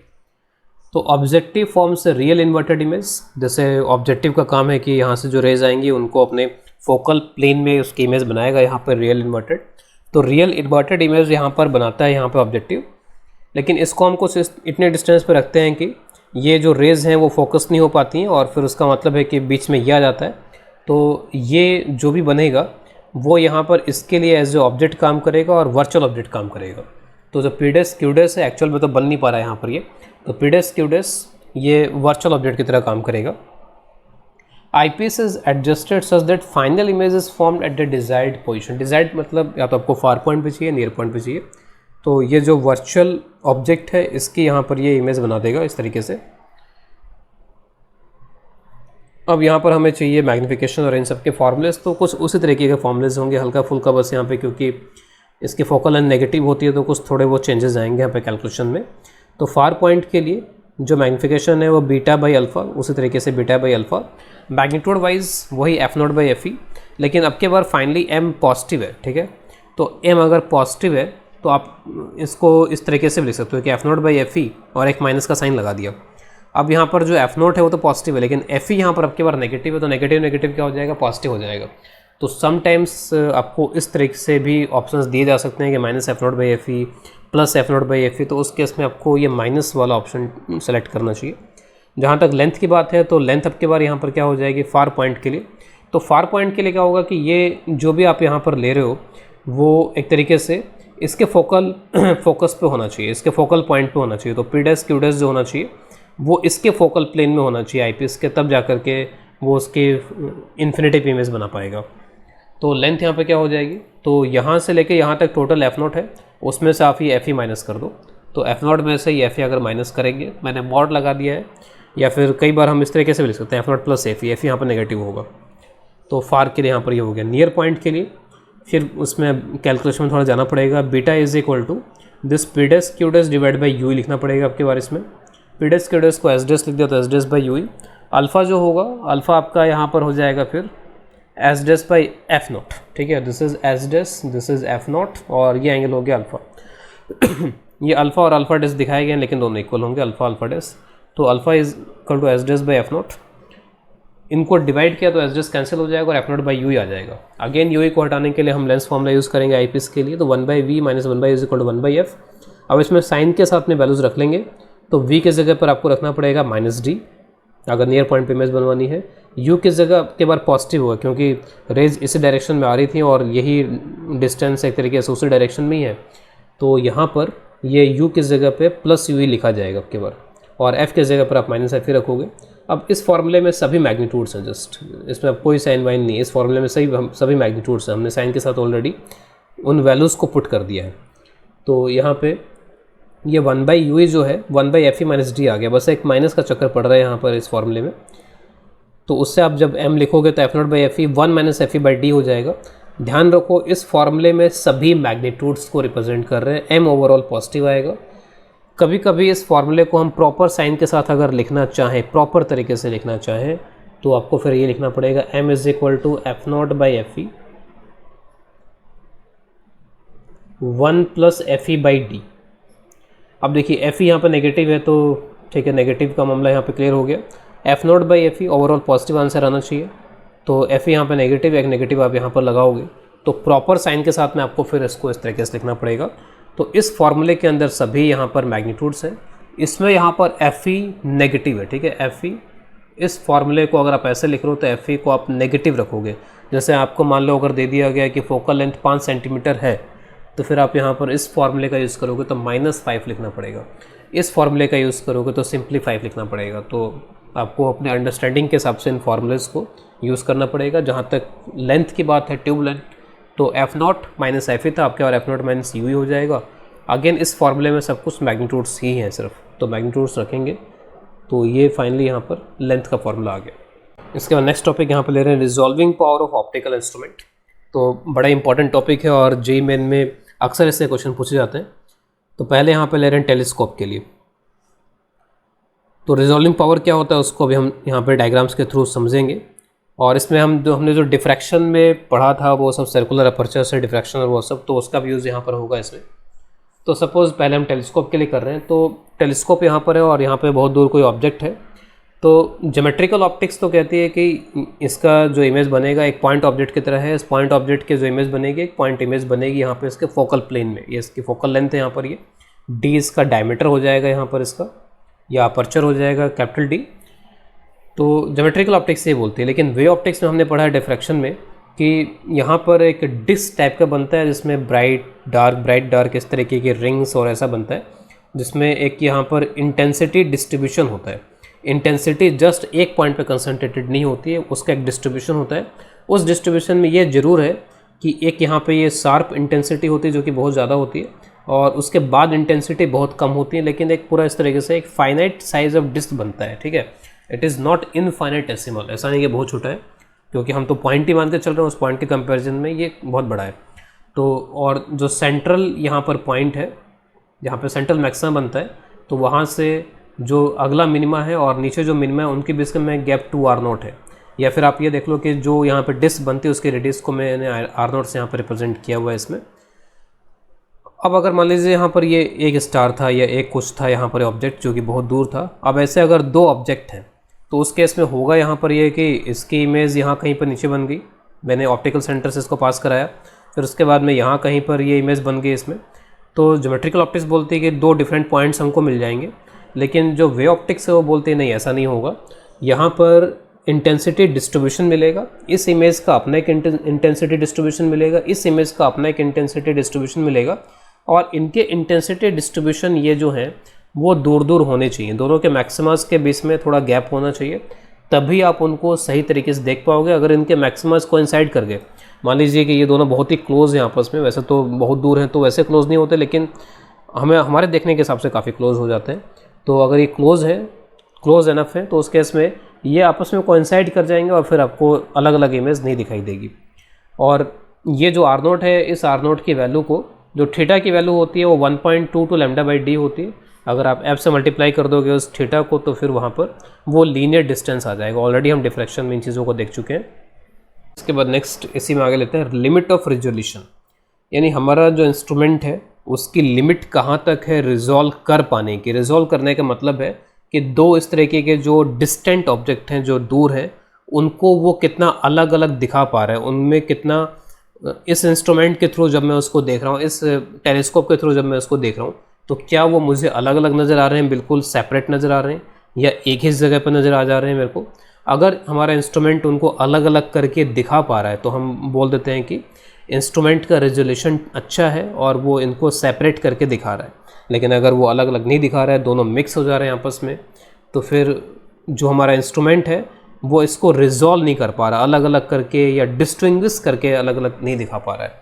जैसे कुछ डायग्राम्स यहाँ पर है, और ये जो लिमिट है रेजोल्यूशन की, इसके लिए मैथमेटिकल फॉर्मुलेशन रेले ने दिया था। उसने एक मैथमेटिकल आइडिया दिया था, एक कंसेप्ट दिया था, एक क्राइटेरिया दिया था, इसको बोलते हैं रेले क्राइटेरिया। उसी को कुछ डायग्राम्स के थ्रू यहाँ पर दिखाया गया है। तो रेले क्राइटेरिया कहता है कि if centre of one disc, centre का मतलब सेंट्रल मैक्सिमम, जहाँ पे पीक बनता है, तो if centre of one disc lies on periphery of other then the two images are set to be just resolved. जैसे यहाँ पर जो इंटेंसिटी डिस्ट्रीब्यूशन बनता है, उस इंटेंसिटी डिस्ट्रीब्यूशन में अब यहाँ पर एक पूरा पीक, इस तरह की इंटेंसिटी डिस्ट्रीब्यूशन हमने पढ़ा हुआ है कि ये ग्राफ अगर मैं इस तरीके से यहाँ पर बनाऊँ तो एक तो पूरा पीक बन जाता है, उसके बाद में बाकी के यहाँ पर क्या होते हैं कि बहुत छोटे छोटे पीक होते हैं, इंटेंसिटी उसके बाद में बाकी की काफ़ी कम हो जाती है। तो एक यहाँ पर ये वाला है, और जो दूसरी इमेज बन रही है उसका भी यहाँ पर ये डिस्ट्रीब्यूशन है, उसका भी डिस्ट्रीब्यूशन यहाँ पे कुछ इस तरीके से आएगा। तो ये जो दोनों डिस्ट्रीब्यूशन है, इन दोनों डिस्ट्रीब्यूशन में एक का यहाँ पर जो पीक है वो दूसरे के मिनिमा के साथ में यहाँ पर मैच करना चाहिए एक जगह पे, तब जाकर के हम बोलते हैं कि दोनों यहाँ पे रिजॉल्व हो गए। दोनों का पीक एक जगह पर नहीं आना चाहिए। जैसे यहाँ पर जस्ट रिजॉल्व की कंडीशन क्या होगी कि ये एक का तो पीक आ रहा है यहाँ पर, और जो दूसरा पैटर्न है उसका मिनिमा वहाँ पर आ रहा है, तो इसका मिनिमा और इसका जो पीक है वो आपस में यहाँ पे क्या कर रहे हैं, कोइंसाइड कर रहे हैं, तब हम बोलते हैं कि जस्ट रिजॉल्व हो गए वो, यानी कि जस्ट यहाँ पर रिजॉल्व होने की कंडीशन आ गई है। अब इसके बाद में जितना ये पीक दूर दूर होंगे उतना अच्छा होगा। अब ये पीक थोड़े से और अगर दूर दूर सेपरेटेड हैं तो वेल रिजॉल्व है यहाँ पर ये, और पीक जितना एक दूसरे में आपस में मिल गए हैं तो फिर वो बिल्कुल दोनों एक जैसे दिखाई देंगे, बिल्कुल जो दोनों का पैटर्न है वो एक साथ मिल गया है, तो सारा का सारा जो इंटेंसिटी डिस्ट्रीब्यूशन है वो एक जगह जाके कंबाइंड हो गया है। हमें ऐसा एहसास होगा कि हम दो चीज़ों को नहीं देख रहे हैं, हम एक ही चीज़ को देख रहे हैं, तो वो रिजॉल्व नहीं हो पा रहे हैं। तो उसी को डायग्राम में यहाँ पे दिखाया गया कि दोनों की जो डिस्क्स हैं वो डिस्क कंबाइन हो गए, दोनों के पीक करीब करीब एक ही जगह पर आ गए, तो उस केस में अनरिजॉल्व हो गया। यहाँ पर हम ये देख करके ये डिस्टिंग्विश नहीं कर पा रहे कि हम दो अलग अलग चीज़ों को देख रहे हैं, लेकिन यहाँ पर इस पर्टिकुलर डायग्राम में जस्ट रिजॉल्व ये वाला केस हो जाएगा, एक का पीक और दूसरे का फर्स्ट जो मिनिमा है वो एक जगह पर आ रहे हैं, और उसके बाद जितना अलग होंगे तो उतना बढ़िया है यहाँ पर। तो जितना ज़्यादा डिस्टेंस यहाँ पर है उतना ज़्यादा अच्छे तरीके से देख पा रहे हैं, जितना कम डिस्टेंस इनके बीच में होता जा रहा है उतना ही फिर हम उनको नहीं देख पा रहे हैं। तो अगर कोई इंस्ट्रूमेंट मुझे अगर इसको सही तरीके से दिखा पा रहा है जब इनके बीच में डिस्टेंस कम है, तो मैं बोलूँगा उसका रेजोल्यूशन अच्छा है। लेकिन जो इंस्ट्रूमेंट मेरे को इनको नहीं दिखा पा रहा उसका रेजोल्यूशन फिर एक तरीके से उतना अच्छा नहीं होगा। तो फर्दर यहाँ पर इसमें देखते हैं। तो सपोज़ ये वही लेंस यहाँ पर ये दो डिस्टेंट ऑब्जेक्ट्स हैं, ये इनके बीच का एंगुलर सेपरेशन जिसको डेल्टा थीटा से रिप्रेजेंट किया गया है, तो इसकी इमेज यहाँ कहीं पर बन रही है। इमेज बनने का मतलब है कि इसका एक इंटेंसिटी डिस्ट्रीब्यूशन पैटर्न यहाँ पे बन रहा है, फिर इसकी इमेज यहाँ कहीं पे बन रही है। तो जहाँ पर ये पॉइंट मिलता है वहाँ पर इसका पीक आता है, जहाँ पर इसका ये पॉइंट मेरे को मिलेगा वहाँ पर इसका पीक आएगा, और यहाँ पे दोनों वेल सेपरेटेड हैं तो कोई दिक्कत नहीं है। तो इनके बीच में जो एंगुलर सेपरेशन है वो डेल्टा थीटा है, तो angular separation is delta theta. और जहाँ तक लीनियर सेपरेशन की बात है, क्योंकि इनके फोकल प्लेन में इमेज बनती है, तो f को डेल्टा थीटा से आप मल्टीप्लाई कर दो तो इनके बीच में यहाँ पर ये लीनियर सेपरेशन हो जाएगा f डेल्टा थीटा। अब यहाँ पर जस्ट रिजॉल्व का केस यहाँ पर हम डिस्कस कर रहे हैं। तो जस्ट रिजॉल्व, सपोज यहाँ पर ये कुछ इनके बीच में इतना गैप है और ये जो एंगल है, इस एंगल को मैं डेल्टा थीटा मिनिमम से यहाँ पर रिप्रेजेंट कर रहा हूँ कि इस एंगुलर सेपरेशन वाले ऑब्जेक्ट्स को हम जस्ट यहाँ पर डिस्टिंग्विश करके देख पा रहे हैं। इससे कम एंगल करेंगे तो फिर हम नहीं देख पाएंगे, ठीक है। इससे कम एंगल यानी कि इससे कम सेपरेशन वाले अगर ऑब्जेक्ट्स होंगे तो उनको हम अलग अलग नहीं देख पाएंगे, इससे ज़्यादा वाले को देख पाएंगे। तो this is the minimum possible angular separation जिसको हम जस्ट रिजॉल्व होता हुआ इस इंस्ट्रूमेंट के थ्रू देख रहे हैं। तो जब हम जस्ट रिजॉल्व की बात करते हैं तो मैक्सिमा एक का और दूसरे का मिनिमा वहाँ पर आ जाता है, मैक्सिमा एक का और दूसरे का मिनिमा फिर वहाँ पर आ जाता है, और इनके बीच में अब यहाँ पर जो गैप बन रहा है, जो यहाँ पर जो इस इमेज प्लेन में यहाँ पर जो गैप बन रहा है, वो गैप यहाँ पर लीनियर गैप कितना हो जाएगा, एफ डेल्टा थीटा मिनिमम। जो एंगुलर गैप है वो एंगुलर गैप कितना हो जाएगा, डेल्टा थीटा मिनिमम। और ये जो डेल्टा थीटा होगा तो एक का मैक्सिमा और दूसरे का मिनिमा वहाँ बन रहा है, ठीक है। तो इसका मतलब है कि ये जो एंगल है, ये एंगल यहाँ पे कितना हो जाएगा, 1.22 lambda by capital D is the diameter या अपर्चर। तो डेल्टा थीटा मिनिमम कम से कम यहाँ पर दोनों के बीच में सेपरेशन कितना हो कि हम इनको अलग अलग देख पाएँ, तो वो सेपरेशन होगा 1.22 lambda by capital d. This is the minimum resolvable angular separation. और उनके बीच में मिनिमम डिस्टेंस फिर अगर हम बोलना चाहें कितना है, तो मिनिमम डिस्टेंस ये वाला जो कि यहाँ पर है, ये इनके बीच का मिनिमम डिस्टेंस नहीं, वो इस लीनियर स्केल के ऊपर इमेज प्लेन पे मिनिमम डिस्टेंस है, तो वो हो जाएगा एफ से मल्टीप्लाई करके। रिजॉल्विंग पावर को हम किस तरह से डिफाइन करते हैं, तो resolving power is defined by 1 by delta theta minimum. तो किसी इंस्ट्रूमेंट के लिए ये जो डेल्टा थीटा होगा जितना कम होगा, यानी कि हम जितने कम एंगुलर सेपरेशन वाले को देख पाएंगे, इसका मतलब रिजॉल्विंग पावर उतनी अच्छी है, उतना अच्छा रिजोल्यूशन है उसका। तो कम कोई इंस्ट्रूमेंट है जो कि 2 डिग्री के सेपरेशन पर ही दिखा पा रहा है, 2 डिग्री से कम को नहीं दिखा पा रहा है। कोई इंस्ट्रूमेंट ऐसा है जो कि 1 डिग्री सेपरेशन पे भी दिखा पा रहा है, तो उसके पावर इसका मतलब ज़्यादा अच्छी है, यानी कि वो जो क्लोज ऑब्जेक्ट्स हैं उनको ज़्यादा अच्छे तरीके से दिखा पा रहा है। कोई है कि 0.5 डिग्री एंगुलर सेपरेशन वाले ऑब्जेक्ट्स को भी दिखा पा रहा है। तो जितने कम वाले को कोई दिखा पाएगा उसके पावर को हम उतने अच्छा बोलेंगे, इसीलिए हमने इन्वर्स तरीके से डिफाइन किया इसको। तो resolving power is equal to 1 upon delta theta minimum. तो डेल्टा थीटा मिनिमम की ये वैल्यू हमारे पास में, तो उसको रख दिया यहाँ पर इसमें। तो दिस इज़ वेरी इंपॉर्टेंट। बहुत डिफरेंट क्वेश्चंस करीब हमेशा पूछे जाते हैं कि डी बढ़ाएंगे तो क्या होगा, लैम्डा बढ़ाएंगे तो क्या होगा। आपको लैम्डा और डी की कुछ वैल्यूज़ वगैरह दी जा सकती हैं और रिजॉल्विंग पावर कैलकुलेट करवाया जा सकता है। इसमें आप ये ध्यान रखो कि वो डेल्टा थीटा मिनिमम पूछ रहे हैं, रिजॉल्विंग पावर पूछ रहे हैं, क्योंकि कई बार ये पूछ लेते हैं वो, और फिर फार्मूला फिर हम रिजॉल्विंग पावर का यूज़ कर लेते हैं। तो दोनों में इन्वर्स रिलेशन है यहाँ पर। जितने कम एंगुलर सेपरेशन वाले ऑब्जेक्ट को अगर हमारा यहाँ पर टेलीस्कोप दिखा पाएगा, उसके रिजॉल्विंग पावर उतनी अच्छी मानी जाएगी। इसके बाद नेक्स्ट ले रहे हैं रिजॉल्विंग पावर ऑफ माइक्रोस्कोप। तो माइक्रोस्कोप का यूज़ थोड़ा डिफरेंट होता है, नज़दीक की चीज़ों को अच्छे तरीके से देखने के लिए रिजॉल्विंग ये माइक्रोस्कोप का यूज़ किया जाता है। तो resolving power of microscope means can we distinguish the smallest features of a surface और बॉडी। तो किसी सरफेस या बॉडी के जो छोटे छोटे फीचर्स हैं उनको हम सही तरीके से डिस्टिंग्विश कर पा रहे हैं कि नहीं कर पा रहे हैं। जैसे हम किसी सरफेस को अगर माइक्रोस्कोपिकली देखते हैं तो हम पढ़ते हैं कि सरफेस जो होती है उसमें अंडुलेशंस होते हैं, कोरिगेशंस होते हैं इस तरीके के।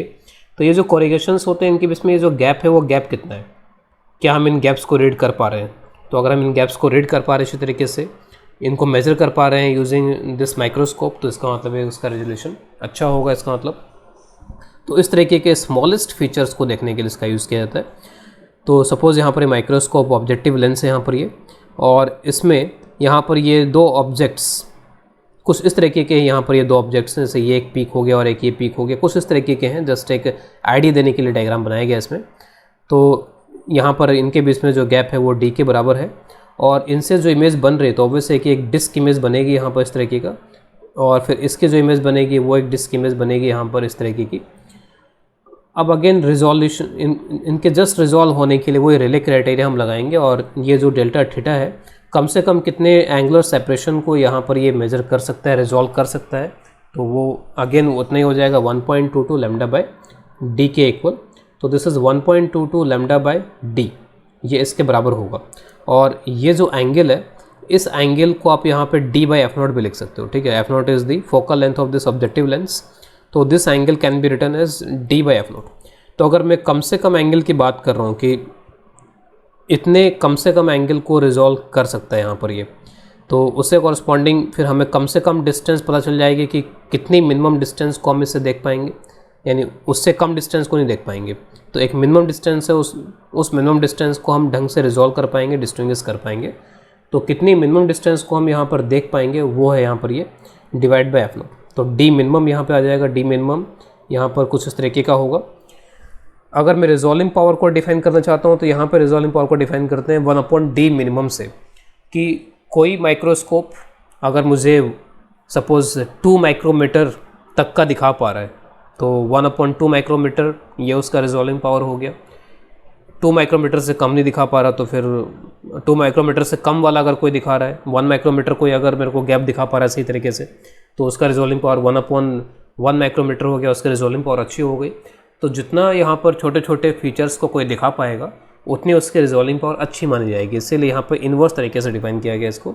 तो जस्ट जो भी आपने यहाँ पर डी मिनिमम निकाला है उसका इन्वर्स कर दो तो यही आपकी रिजॉल्विंग पावर हो जाएगी। इन फार्मूलेस को आपको याद रखना होगा। यहाँ पे कई बार इन फार्मूलेस को थोड़ा और डिफरेंट तरीके से रिप्रेजेंट कर दिया जाता है तो वो भी आपको पता होना चाहिए। यहाँ पर एक ये लाइन इस तरीके से मान लीजिए आपने ड्रॉ करी तो ये एंगल एक बीटा बन गया, और बीटा को आप यहाँ पे इस तरीके से लिख सकते हो कि ये टोटल कैपिटल डी डायमीटर है, ये डिस्टेंस d/2 हो जाएगा, this is d/2 and this is f0।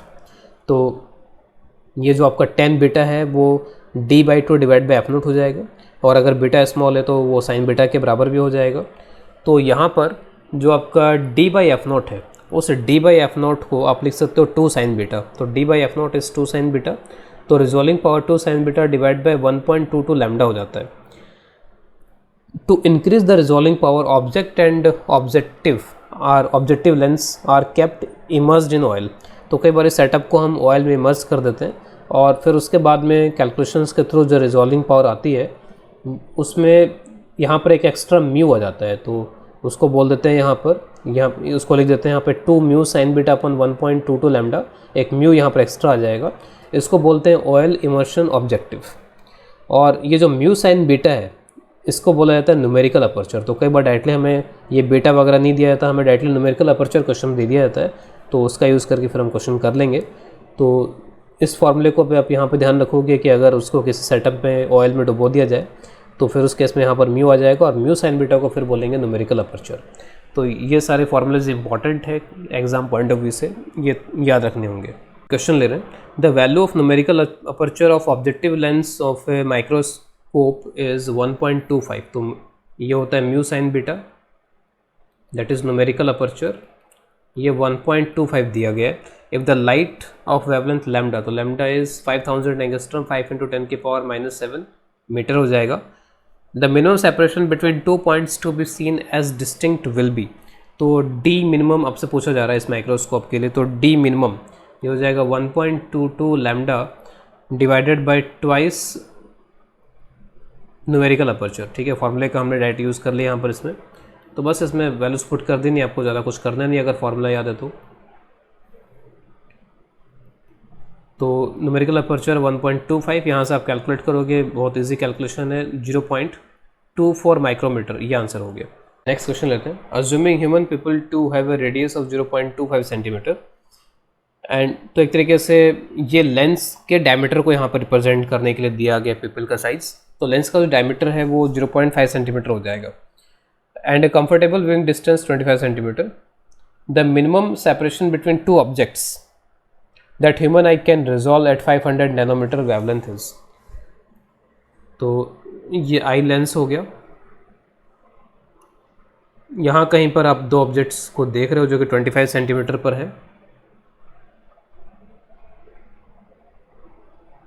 इसकी इमेज यहाँ कहीं बन जाएगी, इसकी इमेज यहाँ कहीं बन जाएगी, और इमेज जो है वो डिस फॉर्मेट में इस तरह से बन जाती है। तो डिस टाइप की इस तरह की इमेज बनेगी। ये डिस्टेंस आर जो कि 25 सेंटीमीटर हमको दिया गया है, और इनके बीच का डिस्टेंस पूछा जा रहा है डी मिनिमम।